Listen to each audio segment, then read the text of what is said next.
ਧੰਨ ਵਾਹਿਗੁਰੂ ਸਾਹਿਬ ਜੀ।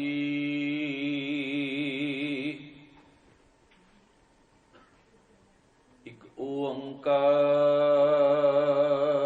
ਸਤਿ ਗੁਰ ਪ੍ਰਸਾਦ।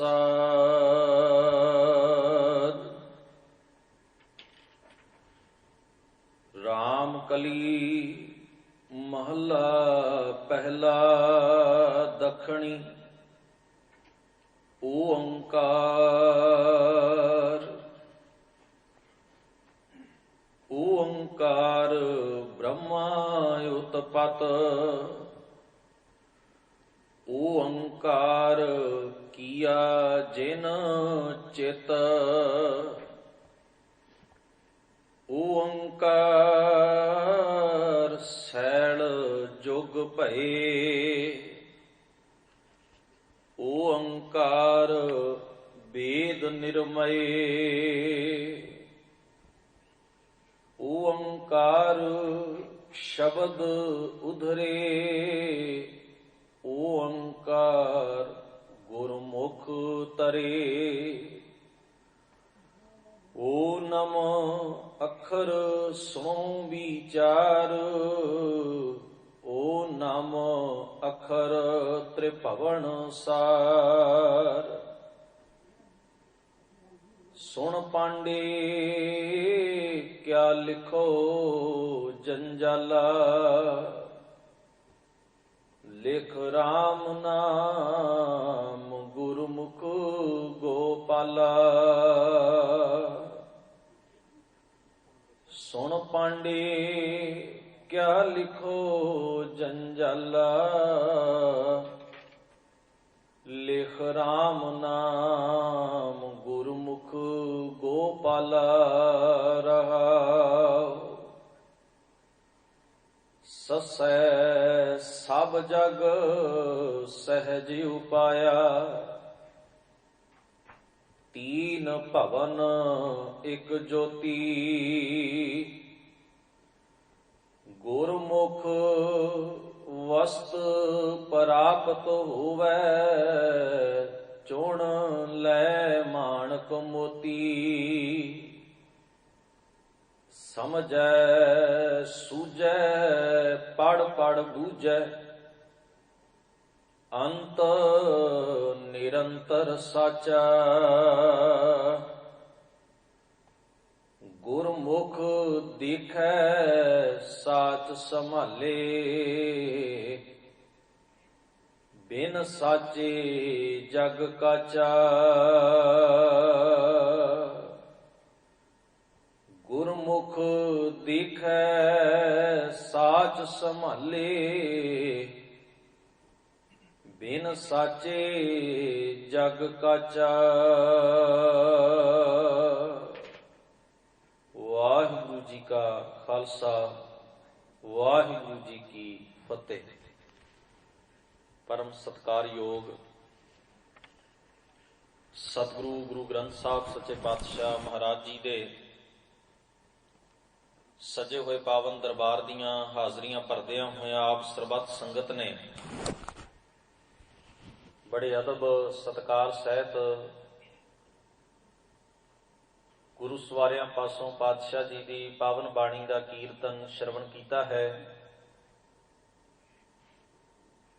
ਧੰਨ ਧੰਨ ਸ੍ਰੀ ਗੁਰੂ ਗ੍ਰੰਥ ਸਾਹਿਬ ਮਹਾਰਾਜ ਜੀ ਦੇ ਮੁਬਾਰਕ ਅੰਕ 929 ਉੱਪਰ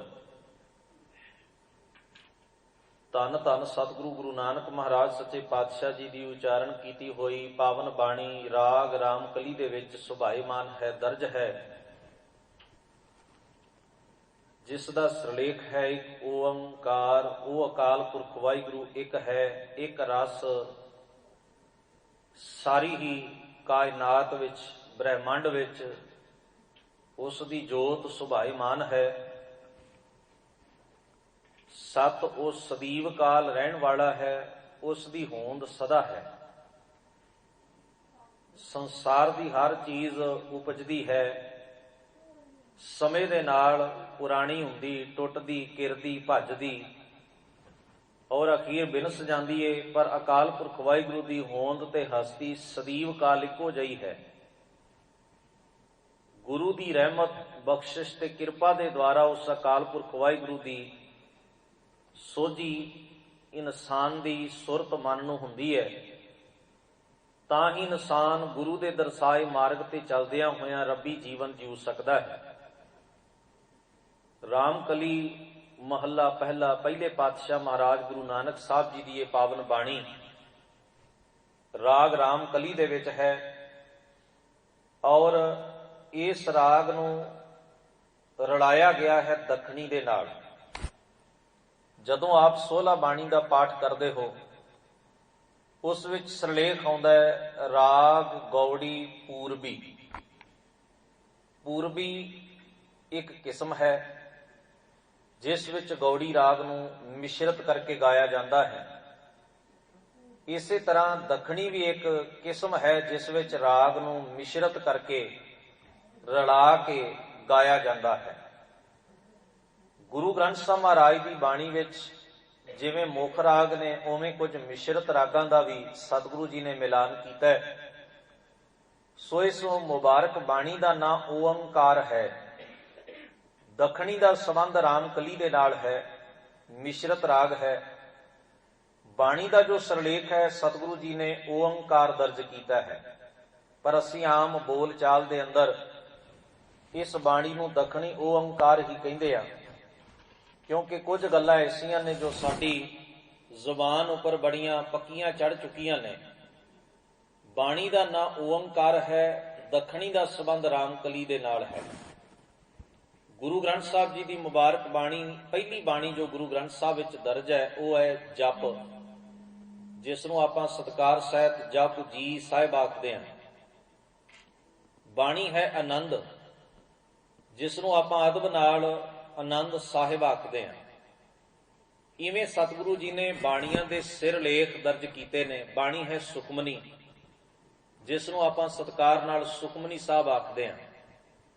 सो महाराज ने जिहड़ी भी मुख बाणी उचेची उचारण कीती उस दे आरंभ विच सतगुरु ने उसका सिरलेख उसका नाम दर्ज किया है। सो इस बाणी का नाम ओंकार है। सतगुरु धन गुरु नानक महाराज सच्चे पातशाह इस मुबारक बाणी दे कुल 54 बंद ने और एक रहाऊ वाला बंद है जिस विच सतगुरु जी आखदे ने, सुन पांडे क्या लिखो जंजाला, लेख राम नाम गुरमुख गोपाला। पांडे दा अर्थ हुंदा है पंडित। पंडित शब्द विद्वान वास्ते भी वरतिया जाता है, जो बहुत विद्वता रखता होवे, सोझी रखता होवे। हौली हौली ये पंडित शब्द बहुता उन्हां लोकां लई वरतिया जाण लग पिया जिहड़े कुछ धर्म ग्रंथां दे जाणू सन ते किसी धर्म स्थान उत्ते बैठ के उथे वो पूजा करते, लोकां नूं धर्म ग्रंथां दे मायने ते अर्थ समझाउंदे और जो लोकां दीयां रस्मां ते रीतां सन वो निभाउण दा कारज करते। धार्मिक तौर उपर ये शब्द उन्हां दे नाम नाल पक्का जुड़िया होया। हौली हौली ज्यों ज्यों पुजारी ने कर्म कांडां दी तादाद विच वाधा कीता, लोकां कोलों कर्म कांड कीते ते करवाए, हौली हौली पंडित शब्द जिहड़ा है वह कर्म कांडी दे नाम दे नाल ही पक्का जुड़ गया। इवें जदों पंडित शब्द अपने मुख तो कोई कहिंदा है ते उहदे सामने एक तस्वीर उभर आउंदी है कुछ कर्म कांड करन ते करवाउण वाले दी, जिहड़ा किसी मंदिर धार्मिक स्थान उपर बैठा होया रस्मां रीतां पूजा प्रतिष्ठा दी आदत करदा ते करवाउंदा, उसनूं पंडित कहिंदे ने। गुरु ग्रंथ साहब जी की मुबारक बाणी दे विच जदों असीं इस शब्द नूं खोजण दा यतन करदे हां, सतगुरु ने परिभाषा दिती है सुखमनी साहब की मुबारक बाणी दे अंदर। हजूर कहंदे ने, सो पंडित जो मन प्रबुद्ध है। प्रबुद्ध करना अर्थ हुंदा है मन नूं समझाउणा, मन नूं ज्ञान देना, सोझी देनी। असल पंडित कौन है? सतगुरु धन गुरु अर्जन साहब कहंदे जिहड़ा अपने मन नूं प्रबुद्धदा है, मन नूं समझाउंदा है, मन नूं विचारवान बनाउंदा है। और अगे कहंदे ने, राम नाम सर्व व्यापक वाहिगुरू दी होंद नूं, ओहदे गुणां नूं, ओहदे नाम नूं ਆਤਮ ਮੈਂ, ਆਤਮ ਕਹਿੰਦੇ ਨੇ ਆਪਣੇ ਆਪ ਚ, ਆਪਣੇ ਆਪ ਵਿੱਚੋਂ ਸੁੱਧ ਹੈ। ਸੋਧੇ ਦਾ ਅਰਥ ਹੈ ਲੱਭੇ, ਖੋਜੇ, ਪਾਵੇ, ਪ੍ਰਾਪਤ ਕਰੇ। ਹੁਣ ਇਹਦਾ ਮਤਲਬ ਨਾਮ ਤਾਂ ਮਨੁੱਖ ਦੇ ਅੰਤਰਾਤਮੇ ਵਿੱਚ ਹੀ ਹੈ, ਜਿਸ ਨੂੰ ਸਤਿਗੁਰੂ ਗੁਰੂ ਗ੍ਰੰਥ ਸਾਹਿਬ ਦੀ ਬਾਣੀ ਅੰਮ੍ਰਿਤ ਕਹਿੰਦੀ ਹੈ, ਘਰ ਅੰਮ੍ਰਿਤ ਘਟ ਮਾਹੀ ਜੀਓ। RAM ਨਾਮ ਸਾਰ ਰਸ ਪੀਵੈ, ਉਸ ਪੰਡਿਤ ਕੈ ਉਪਦੇਸ਼ ਜਗ ਜੀਵੈ। ਹਰ ਕੀ ਕਥਾ ਹਿਰਦੈ ਬਸਾਵੈ, ਸੋ ਪੰਡਿਤ ਫਿਰ ਜੋਨ ਨਾ ਆਵੈ। ਵੇਦ ਪੁਰਾਨ ਸਿਮਰਤ ਬੂਝੈ ਮੂਲ, ਉਹ ਸਾਰੇ ਸੰਸਾਰ ਦੇ ਮੂਲ ਨੂੰ ਸਮਝ ਲਵੇ, ਅਕਾਲ ਪੁਰਖ ਨੂੰ, ਸੱਚ ਨੂੰ। ਇਹੋ ਹੀ ਵੇਦ ਨੇ, ਇਹੋ ਹੀ ਸਿਮਰਤੀਆਂ, ਇਹੋ ਹੀ ਸ਼ਾਸਤਰ ਨੇ। ਭਾਵ ਕਿ ਜੇ ਮੂਲ ਨਹੀਂ ਸਮਝਿਆ, ਬਾਕੀ ਸਭ ਕੁਝ ਪੜ੍ਹਿਆ ਤੇ ਸਮਝੋ ਕੱਖ ਵੀ ਨਹੀਂ ਪਾਇਆ। ਤਾਂ ਮੂਲ ਸੱਚ ਨੂੰ ਸਮਝਣਾ ਹੈ ਇਨਸਾਨ ਨੇ ਆਪਣੇ ਜੀਵਨ ਅੰਦਰ। ਜੇ ਸੱਚ ਨਹੀਂ ਸਮਝਿਆ, ਮਨੁੱਖ ਦਾਅਵਾ ਕਰੇ ਵੀ ਮੈਂ ਬਹੁਤ ਧਰਮ ਗ੍ਰੰਥਾਂ ਦਾ ਜਾਣੂ ਹਾਂ, ਤੇ ਕਿਸ ਅਰਥ? ਕੀ ਲਾਭ ਹੋਇਆ, ਕੀ ਫਾਇਦਾ ਹੋਇਆ? ਵੇਦ ਪੁਰਾਣ ਸਿਮਰਤ ਬੂਝੈ ਮੂਲ, ਸੂਖਮ ਮੈਂ ਜਾਣੈ ਅਸਥੂਲ। ਚੌ ਵਰਨਾ ਕਉ ਦੇ ਉਪਦੇਸ਼। ਕਿਸੇ ਮਨੁੱਖ ਵਿੱਚ ਭੇਦ ਭਾਵ ਨਾ ਕਰੇ ਵੀ ਇਹਦਾ ਵਰਣ ਉੱਚਾ, ਇਹਦਾ ਵਰਣ ਨੀਵਾਂ, ਇਹਦੀ ਜ਼ਾਤ ਉੱਚੀ, ਇਹਦੀ ਜ਼ਾਤ ਨੀਵੀਂ। ਸਤਿਗੁਰੂ ਆਖਦੇ ਨੇ ਰੱਬ ਦੀ ਪੈਦਾ ਕੀਤੀ ਸਾਰੀ ਮਨੁੱਖਤਾ ਨੂੰ ਇੱਕੋ ਜਿਹਾ ਸਮਝੇ। ਚੌ ਵਰਨਾ ਕਉ ਦੇ ਉਪਦੇਸ਼, ਉਸ ਨਾਨਕ ਉਸ ਪੰਡਤ ਕਉ ਸਦਾ ਆਦੇਸ਼।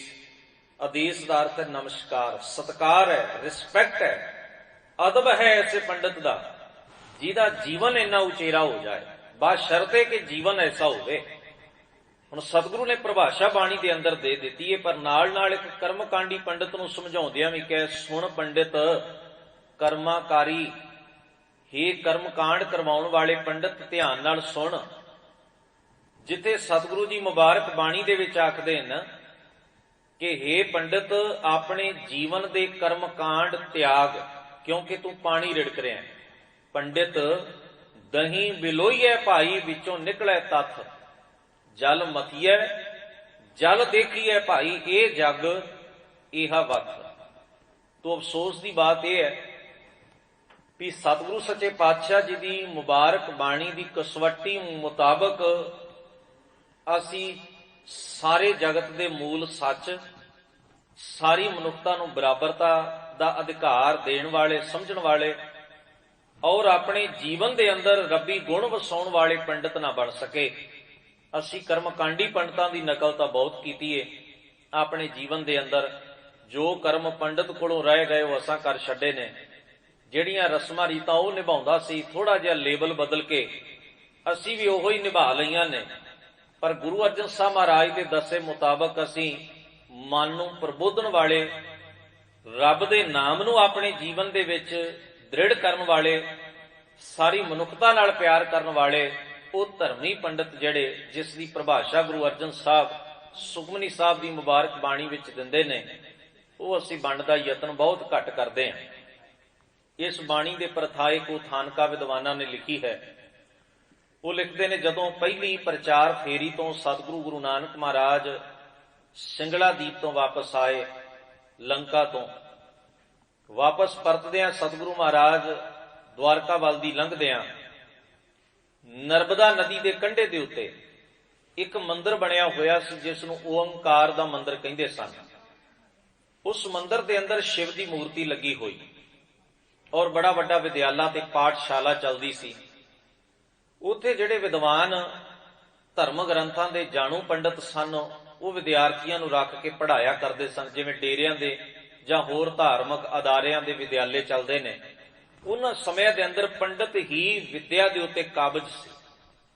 ਇਹ ਬੜਾ ਵੱਡਾ ਦੁਖਾਂਤ ਰਿਹਾ ਸਮਾਜ ਦਾ, ਭਾਰਤੀ ਸਮਾਜ ਦਾ ਖਾਸ ਤੌਰ ਉੱਤੇ, ਵੀ ਪੜ੍ਹਨ ਤੇ ਪੜ੍ਹਾਉਣ ਦੇ ਅਧਿਕਾਰ ਜਿਹੜੇ ਸਨ ਉਹ ਇੱਕ ਉਚੇਰੀ ਜ਼ਾਤ ਨੇ, ਇੱਕ ਲਾਬੀ ਨੇ ਆਪਣੇ ਹੱਕ ਵਿੱਚ ਰੱਖ ਛੱਡੇ। ਉਸਨੇ ਕਿਹਾ ਵੇਦ ਪੜ੍ਹਨਾ ਤੇ ਵੇਦ ਪੜ੍ਹਾਉਣਾ ਇਹ ਮੇਰਾ ਪੇਸ਼ਾ ਹੈ, ਮੇਰਾ ਕੰਮ ਹੈ, ਦੂਸਰਾ ਇਹਨੂੰ ਪੜ੍ਹ ਨਹੀਂ ਸਕਦਾ। ਚਾਰ ਵਰਣ ਬਣਾਏ, ਖੱਤਰੀ, ਬ੍ਰਾਹਮਣ, ਸ਼ੂਦ, ਵੈਸ਼। ਸਭ ਤੋਂ ਉਚੇਰਾ ਥਾਂ ਜਿਹੜਾ ਸੀ ਉਹ ਬ੍ਰਾਹਮਣ ਨੇ ਆਪਣੇ ਲਈ ਰੱਖਿਆ, ਦੂਸਰੇ ਨੰਬਰ ਤੇ ਖੱਤਰੀ ਨੂੰ ਰੱਖਿਆ, ਤੀਸਰੇ ਨੰਬਰ ਤੇ ਵੈਸ਼ ਨੂੰ ਰੱਖਿਆ, ਚੌਥੇ ਨੰਬਰ ਤੇ ਸ਼ੂਦਰ ਨੂੰ ਰੱਖਿਆ।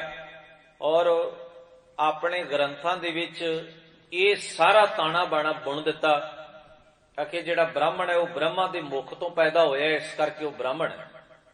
ਜਿਹੜਾ ਖੱਤਰੀ ਹੈ ਉਹ ਬ੍ਰਹਮਾ ਦੀਆਂ ਭੁਜਾਵਾਂ ਤੋਂ ਬਾਹਾਂ ਤੋਂ ਪੈਦਾ ਹੋਇਆ, ਇਸ ਕਰਕੇ ਉਹਦਾ ਕਿੱਤਾ ਹੈ ਲੜਨਾ, ਬਹਾਦਰੀ ਦੇ ਨਾਲ ਮੈਦਾਨੇ ਜੰਗ ਵਿੱਚ ਜੂਝਣਾ, ਬ੍ਰਾਹਮਣੀ ਧਰਮ ਦੀ ਰੱਖਿਆ ਕਰਨੀ। ਤੀਸਰਾ ਹੈ ਵੈਸ਼, ਜੋ ਬ੍ਰਹਮਾ ਦੇ ਪੱਟਾਂ ਤੋਂ ਪੈਦਾ ਹੋਇਆ, ਉਹਦਾ ਕੰਮ ਹੈ ਖੇਤੀ, ਵਪਾਰ, ਵਣਜ, ਹੋਰ ਸਾਰੇ ਬਿਜ਼ਨਸ, ਇਹ ਧੰਦੇ ਕਰਨੇ। ਤੇ ਸਭ ਤੋਂ ਚੌਥਾ ਵਰਣ ਜਿਹੜਾ ਹੈ ਜਿਸ ਦਾ ਜ਼ਿਕਰ ਉਹਨ ਕੀਤਾ, ਸ਼ੂਦਰ, ਉਹ ਬ੍ਰਹਮਾ ਦੇ ਪੈਰਾਂ ਤੋਂ ਪੈਦਾ ਹੋਇਆ, ਉਹ ਸਭ ਤੋਂ ਨੀਵੀਂ ਥਾਂ ਤੋਂ ਪੈਦਾ ਹੋਇਆ, ਇਸ ਕਰਕੇ ਉਹਦਾ ਜਨਮ ਹੀ ਨੀਵਾਂ ਹੈ। ਉਹਦਾ ਕੰਮ ਹੈ ਬਾਕੀ ਤਿੰਨ ਵਰਨਾਂ ਦੀ ਸੇਵਾ ਕਰਨਾ। ਇੱਕ ਤਰ੍ਹਾਂ ਦੇ ਨਾਲ ਆਪੇ ਹੀ ਵਰਗ ਵੰਡ ਕਰ ਲਈ, ਆਪੇ ਡਿਊਟੀਆਂ ਵੰਡ ਦਿੱਤੀਆਂ, ਆਪੇ ਹੀ ਪੈਦਾ ਕਰਨ ਦੇ ਢੰਗ ਦੱਸ ਦਿੱਤੇ। ਹੁਣ ਤੁਸੀਂ ਜ਼ਰਾ ਸੋਚ ਕੇ ਵੇਖੋ, ਐਸੇ ਰੱਬ ਨੂੰ ਕੀ ਕਹੀਏ ਜਿਸ ਨੇ ਚਾਰ ਕਿਸਮ ਦੇ ਮਨੁੱਖ ਪੈਦਾ ਕਰਕੇ ਇਸ ਧਰਤੀ ਦੇ ਉੱਤੇ ਉਹਨਾਂ ਦੇ ਵਿੱਚ ਆਪ ਹੀ ਪੈਦਾ ਕਰਨ ਵੇਲੇ ਵੰਡੀਆਂ ਪੈਦਾ ਕਰ ਦਿੱਤੀਆਂ ਨੇ, ਕਿ ਉਸ ਨੂੰ ਅਸੀਂ ਕੋਈ ਦੇਵਤਾ ਆਖੀਏ, ਕੋਈ ਰੱਬ ਆਖੀਏ, ਕੀ ਆਖੀਏ? ਜਿਹੜਾ ਪੈਦਾਇਸ਼ੀ ਹੀ ਵੰਡੀਆਂ ਪੈਦਾ ਕਰਦਾ ਹੈ, ਉਹਦੀ ਪੂਜਾ ਕਰਕੇ ਕਿਸੇ ਨੂੰ ਮਿਲੇਗਾ ਤੇ ਮਿਲੇਗਾ ਵੀ ਕੀ? ਕਿਵੇਂ ਮਨੁੱਖਤਾ ਚ ਏਕਤਾ, ਪਿਆਰ, ਮੁਹੱਬਤ ਆਏਗੀ ਜਿਹੜਾ ਪੈਦਾ ਕਰਨ ਵੇਲੇ ਹੀ ਚਾਰ ਵਰਨਾਂ ਨੂੰ ਵੱਖ-ਵੱਖ ਤਰੀਕੇ ਨਾਲ ਪੈਦਾ ਕਰਦਾ ਹੈ। ਇਸ ਕਰਕੇ ਸਤਿਗੁਰੂ ਧੰਨ ਗੁਰੂ ਗ੍ਰੰਥ ਸਾਹਿਬ ਮਹਾਰਾਜ ਦੀ ਮੁਬਾਰਕ ਬਾਣੀ ਨੇ ਬੜੀ ਵੱਡੀ ਚੋਟ ਇਸ ਵਰਣ ਵੰਡ ਦੀ, ਵਰਣ ਵਿਵਸਥਾ ਦੀ ਵਿਚਾਰਧਾਰਾ ਨੂੰ ਪੈਦਾ ਕਰਨ ਵਾਲੇ ਦੇ ਉੱਤੇ ਕੀਤੀ ਸੀ। ਜੋ ਤੂੰ ਬ੍ਰਾਹਮਣ ਬ੍ਰਾਹਮਣੀ ਜਾਇਆ, ਤਵਾਨ ਬਾਟ ਕਾਹੇ ਨਹੀਂ ਆਇਆ। ਗਰੀਬ ਨਵਾਜ਼ ਸੱਚੇ ਪਾਤਸ਼ਾਹ ਜੀ ਦੇ ਇਹ ਬਚਨ ਇੱਕ ਤਰ੍ਹਾਂ ਨਾਲ ਉਹਨਾਂ ਲੋਕਾਂ ਦੀ ਤਰਫਦਾਰੀ ਨੇ ਜਿਨ੍ਹਾਂ ਨੂੰ ਨੀਵੇਂ, ਸ਼ੂਦਰ, ਦੁਰਕਾਰ ਕੇ ਪਾਸੇ ਹਟਾ ਦਿੱਤਾ ਗਿਆ, ਔਰ ਉਹਨਾਂ ਦੀ ਜ਼ਿੰਦਗੀ ਦੇ ਹੱਕ ਉਹਨਾਂ ਕੋਲੋਂ ਪੂਰੀ ਤਰ੍ਹਾਂ ਨਾਲ ਖੋਹ ਲੈ ਗਏ। ਤੋ ਸਾਰੇ ਧਰਮ ਕਰਮਾਂ ਦਾ ਅਧਿਕਾਰ ਜਿਹੜਾ ਸੀ ਉਹ ਕੇਵਲ ਇੱਕ ਲਾਭੀ ਪੁਜਾਰੀ ਨੇ ਆਪਣੇ ਕੋਲ ਰੱਖ ਲਿਆ। ਪੁਜਾਰੀ ਕਿਸੇ ਵੀ ਧਰਮ ਵਿੱਚ ਜਦੋਂ ਆਪਣੀਆਂ ਜੜ੍ਹਾਂ ਪਸਾਰਦਾ ਹੈ ਤੇ ਕਰਮਕਾਂਡ, ਰਸਮਾਂ, ਰੀਤਾਂ ਦੇ ਜ਼ਰੀਏ ਪਸਾਰਦਾ ਹੈ, ਲੋਕਾਂ ਦੀ ਸੁਰਤ ਨੂੰ ਵਹਿਮੀ ਬਣਾਈ ਰੱਖਣਾ, ਭਰਮਾਂ ਵਿੱਚ ਪਾਈ ਰੱਖਣਾ, ਉਲਝਣਾਂ ਦੇ ਵਿੱਚ ਫਸਾਈ ਰੱਖਣਾ, ਕਰਮਕਾਂਡ ਕਰਵਾਉਂਦੇ ਰਹਿਣਾ, ਔਰ ਹਰ ਤਰ੍ਹਾਂ ਦੇ ਨਾਲ ਡਰ, ਭੈ ਤੇ ਲਾਲਚ ਦੀ ਬਿਰਤੀ ਲੋਕਾਂ 'ਚ ਪੈਦਾ ਕਰਨੀ ਔਰ ਨਕਾਰਾ ਕਰ ਦੇਣਾ ਸੁਰਤੀ ਕਰਕੇ, ਇਹ ਪੁਜਾਰੀ ਦੇ ਮੁੱਖ ਹਥਿਆਰ ਨੇ। ਇਹੀ ਉਹ ਤਰੀਕਾ ਹੈ ਜਿਸ ਕਰਕੇ ਉਹ ਜਨਤਾ ਨੂੰ ਸਦੀਆਂ ਤੋਂ ਬੇਵਕੂਫ ਬਣਾਉਂਦਾ ਆਉਂਦਾ ਹੈ। ਸਤਿਗੁਰੂ ਗੁਰੂ ਨਾਨਕ ਮਹਾਰਾਜ ਸੱਚੇ ਪਾਤਸ਼ਾਹ ਨੇ ਔਰ ਉਹਨਾਂ ਤੋਂ ਪਹਿਲਾਂ ਭਗਤ ਸਾਹਿਬਾਨਾਂ ਨੇ ਇਸ ਗੁਲਾਮੀ ਦੀ ਛੱਟ ਤੋਂ ਲੋਕਾਂ ਨੂੰ ਮੁਕਤ ਕਰਨ ਵਾਸਤੇ ਬੜਾ ਵੱਡਾ ਹਮਲਾ ਮਾਰਿਆ, ਬੜੇ ਉਚੇਰੇ ਯਤਨ ਕੀਤੇ ਨੇ, ਬੜੀ ਮਸ਼ੱਕਤ, ਬੜਾ ਸੰਘਰਸ਼ ਕੀਤਾ ਹੈ। ਔਰ ਉਸ ਸੰਘਰਸ਼ ਦੀ ਗਵਾਹ ਹੈ ਧੰਨ ਗੁਰੂ ਗ੍ਰੰਥ ਸਾਹਿਬ ਮਹਾਰਾਜ ਦੀ ਪਵਿੱਤਰ ਬਾਣੀ, ਕਿ ਉਹਨਾਂ ਮਹਾਨ ਲੋਕਾਂ ਨੇ ਕਿਹੋ ਜਿਹਾ ਜੀਵਨ ਮਨੁੱਖਤਾ ਨੂੰ ਦੇਣਾ ਚਾਹਿਆ, ਔਰ ਇਸ ਵਾਸਤੇ ਉਹਨਾਂ ਨੂੰ ਕਸ਼ਟ, ਦੁੱਖ ਵੀ ਆਪਣੇ ਜੀਵਨ ਵਿੱਚ ਅਥਾਹ ਸਹਿਣੇ ਪਏ ਨੇ, ਜਿਨ੍ਹਾਂ ਨੂੰ ਬਿਆਨ ਕਰਨਾ ਬੜਾ ਕਠਿਨ ਹੈ।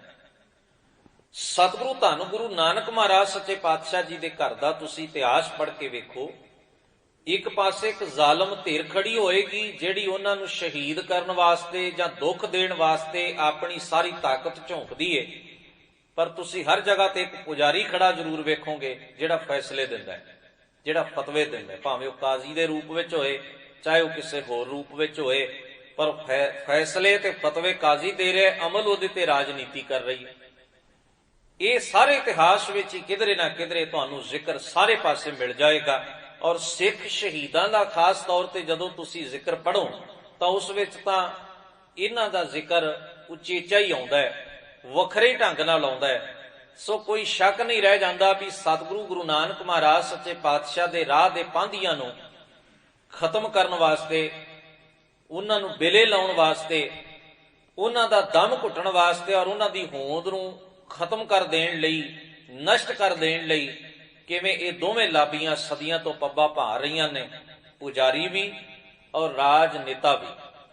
ਸਤਿਗੁਰੂ ਸੱਚੇ ਪਾਤਸ਼ਾਹ ਗੁਰੂ ਨਾਨਕ ਮਹਾਰਾਜ ਜਦੋਂ ਉਸ ਜਗ੍ਹਾ ਤੇ ਪਹੁੰਚੇ, ਬੜਾ ਵੱਡਾ ਵਿਦਿਆਲਾ ਚੱਲਦਾ ਸੀ ਔਰ ਇਹਨਾਂ ਵਿਦਿਆਲਿਆਂ ਵਿੱਚ ਖਾਸ ਤੌਰ ਤੇ ਉੱਚ ਘਰਾਣੇ ਦੇ ਲੋਕ ਹੀ ਪੜ੍ਹਿਆ ਕਰਦੇ ਸਨ, ਜਾਂ ਖੱਤਰੀਆਂ ਦੇ, ਜਾਂ ਕੋਈ ਬਹੁਤ ਰਜਿਆ ਪੁੱਜਿਆ ਵੈਸ਼ ਹੋਵੇ, ਉੱਚੀਆਂ ਜ਼ਾਤਾਂ ਨਾਲ ਸੰਬੰਧ ਰੱਖਣ ਵਾਲੇ, ਜਿਨ੍ਹਾਂ ਨੂੰ ਬ੍ਰਾਹਮਣ ਪੁਜਾਰੀ ਉੱਚੀਆਂ ਕਹਿੰਦਾ ਸੀ, ਜਿਹੜੀਆਂ ਉਹਦੀ ਨਜ਼ਰ ਦੇ ਵਿੱਚ ਉੱਚੀਆਂ ਜਿਹੜੀਆਂ ਜਾਤਾਂ ਸਨ, ਉਹਨਾਂ ਨੂੰ ਸ਼ੂਦਰ ਦਾ ਬੱਚਾ ਤੇ ਪੜ੍ਹ ਹੀ ਨਹੀਂ ਸੀ ਸਕਦਾ, ਕਿਉਂਕਿ ਉਹ ਤੇ ਨੀਵਾਂ, ਉਹਨੂੰ ਤਾਂ ਮੰਦਰ ਦੇ ਵਿੱਚ ਪੈਰ ਪਾਉਣ ਦਾ ਅਧਿਕਾਰ ਤੇ ਹੱਕ ਨਹੀਂ। ਉਸ ਨੂੰ ਵੇਦ ਮੰਤਰ ਸੁਣ ਮਨੂ ਸਿਮਰਤੀ ਵਿੱਚ ਲਿਖਿਆ, ਜੇ ਸ਼ੂਦਰ ਵੇਦਾਂ ਦੇ ਮੰਤਰ ਸੁਣ ਲਵੇ ਤਾਂ ਰਾਜੇ ਨੂੰ ਚਾਹੀਦਾ ਉਹਦੇ ਕੰਨਾਂ 'ਚ ਸਿੱਕਾ ਢਾਲ ਕੇ ਪਾ ਦੇਵੇ। ਇੱਕ ਸ਼ੂਦਰ ਹੋਣ ਦੇ ਨਾਤੇ ਉਹਨੇ ਪਵਿੱਤਰ ਵੇਦ ਮੰਤਰ ਸੁਣੇ ਤੇ ਕਿਉਂ ਸੁਣੇ?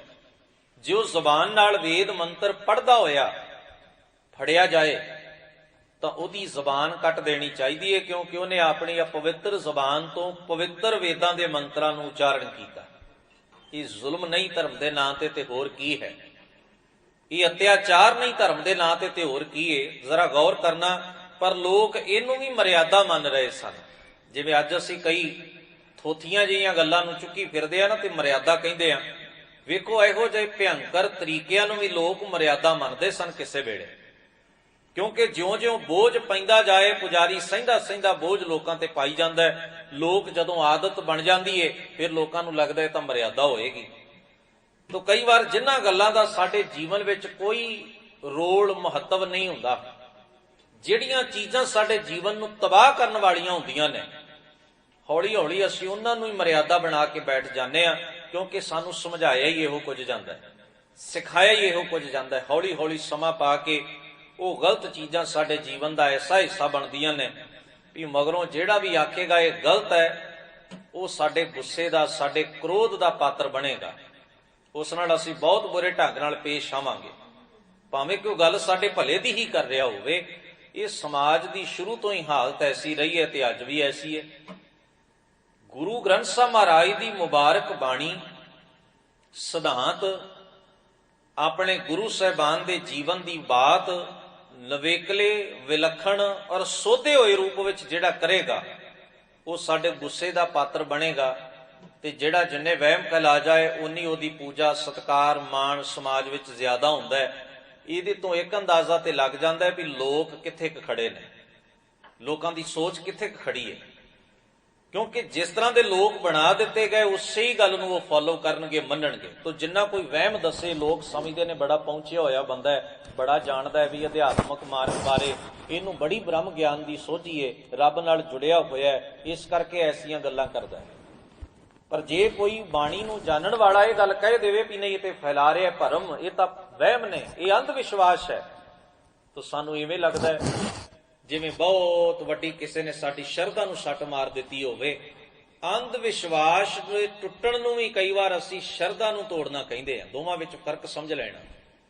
ਅੰਧ ਵਿਸ਼ਵਾਸ ਹੋਰ ਚੀਜ਼ ਹੈ ਤੇ ਸ਼ਰਧਾ ਹੋਰ ਚੀਜ਼ ਹੈ। ਜਿਨ ਸ਼ਰਧਾ ਰਾਮ ਨਾਮ ਲੱਗੀ ਤਿਨ ਦੂਜਾ ਚਿੱਤ ਨਾ ਲਾਇਆ ਰਾਮ, ਇਹਨੂੰ ਸ਼ਰਧਾ ਕਹਿੰਦੇ ਨੇ। ਸ਼ਰਧਾ ਟੁੱਟ ਹੀ ਨਹੀਂ ਸਕਦੀ। ਸੱਚੀ ਗੱਲ ਤਾਂ ਇਹ ਹੈ। ਤਤੀਆਂ ਤਵੀਆਂ ਤੇ ਬਿਠਾ ਕੇ, ਉਬਲਦੀਆਂ ਦੇਗਾਂ 'ਚ ਬਿਠਾ ਕੇ, ਆਰਿਆਂ ਨਾਲ ਚੀਰ ਕੇ, ਬੰਦ ਕੱਟ ਕੇ, ਖੋਪਰੀਆਂ ਉਤਾਰ ਕੇ ਕੀ ਤੋੜਨਾ ਚਾਹੁੰਦੇ ਸਨ ਅਗਲੇ? ਸ਼ਰਧਾ ਹੀ ਤੋੜਨਾ ਚਾਹੁੰਦੇ ਸਨ। ਈਮਾਨ, ਭਰੋਸਾ ਨਹੀਂ ਟੁੱਟ ਸਕਿਆ।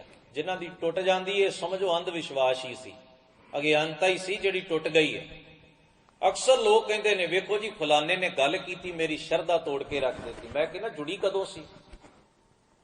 ਇਹ ਬਹਾਨੇ ਭਾਲ ਰਹੀ ਸੀ ਸ਼ਰਧਾ ਵੀ ਕੋਈ ਗੱਲ ਕਰੇ ਤੇ ਟੁੱਟ ਜਾਏ, ਯੱਬ ਨਿਬੜ ਜਾਏ। ਖਿਮਾ ਕਰ ਦੇਣਾ, ਐਸੇ ਲੋਕਾਂ ਦੀ ਸ਼ਰਧਾ ਨੂੰ ਸ਼ਰਧਾ ਨਹੀਂ ਕਿਹਾ ਜਾ ਸਕਦਾ। ਕੱਚੇ ਧਾਗੇ ਤੋਂ ਵੀ ਕੱਚੀ ਸ਼ਰਧਾ ਚੁੱਕੀ ਬੈਠੇ ਨੇ ਜਿਹੜੇ ਲੋਕ। ਗੁਰੂ ਗ੍ਰੰਥ ਸਾਹਿਬ ਮਹਾਰਾਜ, ਧੰਨ ਗੁਰੂ ਨਾਨਕ ਸਾਹਿਬ ਜੀ ਦੇ ਜੀਵਨ ਨੂੰ ਵੇਖੀਏ, ਉਹਨਾਂ ਦੀ ਮੁਬਾਰਕ ਬਾਣੀ ਨੂੰ ਪੜ੍ਹੀਏ।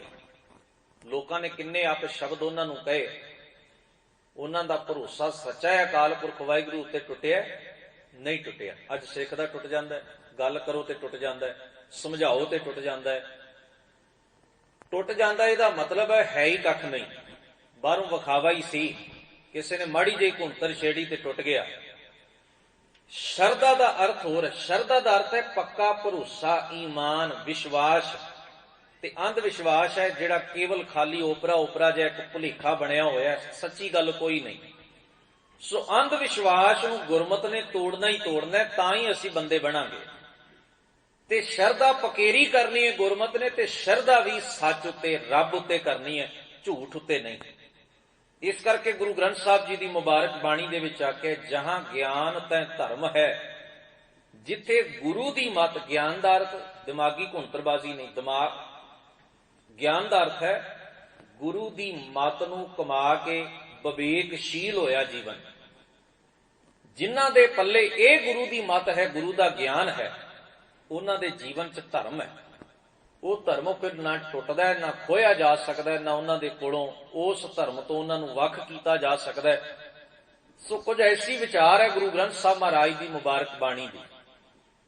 ਤੋ ਪੁਜਾਰੀ ਜਿਨ੍ਹਾਂ ਨੂੰ ਉੱਚੇ ਸਮਝਦਾ ਉਹਨਾਂ ਨੂੰ ਉਹਨਾਂ ਵਿਦਿਆਲਿਆਂ ਵਿੱਚ ਪੜ੍ਹਾਉਂਦਾ। ਸ਼ੂਦਰ ਨੂੰ ਤਾਂ ਪੜ੍ਹਨ ਦਾ ਹੱਕ ਅਧਿਕਾਰ ਹੀ ਕੋਈ ਨਹੀਂ ਸੀ। ਸਤਿਗੁਰੂ ਧੰਨ ਗੁਰੂ ਨਾਨਕ ਮਹਾਰਾਜ ਉੱਥੇ ਗਏ। ਉਹ ਓਂਕਾਰ ਦਾ ਮੰਦਰ, ਉਹਨੂੰ ਓਂਕਾਰ ਭਗਵਾਨ ਕਹਿੰਦੇ ਸਨ। ਹੈ ਸੀ ਅੰਦਰ ਸ਼ਿਵ ਦੀ ਮੂਰਤੀ। ਔਰ ਸਤਿਗੁਰੂ ਗੁਰੂ ਨਾਨਕ ਮਹਾਰਾਜ ਜਦੋਂ ਉੱਥੇ ਗਏ, ਬੜਾ ਵੱਡਾ ਵਿਦਿਆਲਾ ਬ੍ਰਾਹਮਣਾਂ ਦਾ ਚੱਲਦਾ ਸੀ। ਉਹ ਬ੍ਰਾਹਮਣ ਜਿਹੜੇ ਕਰਮਕਾਂਡੀ ਸਨ,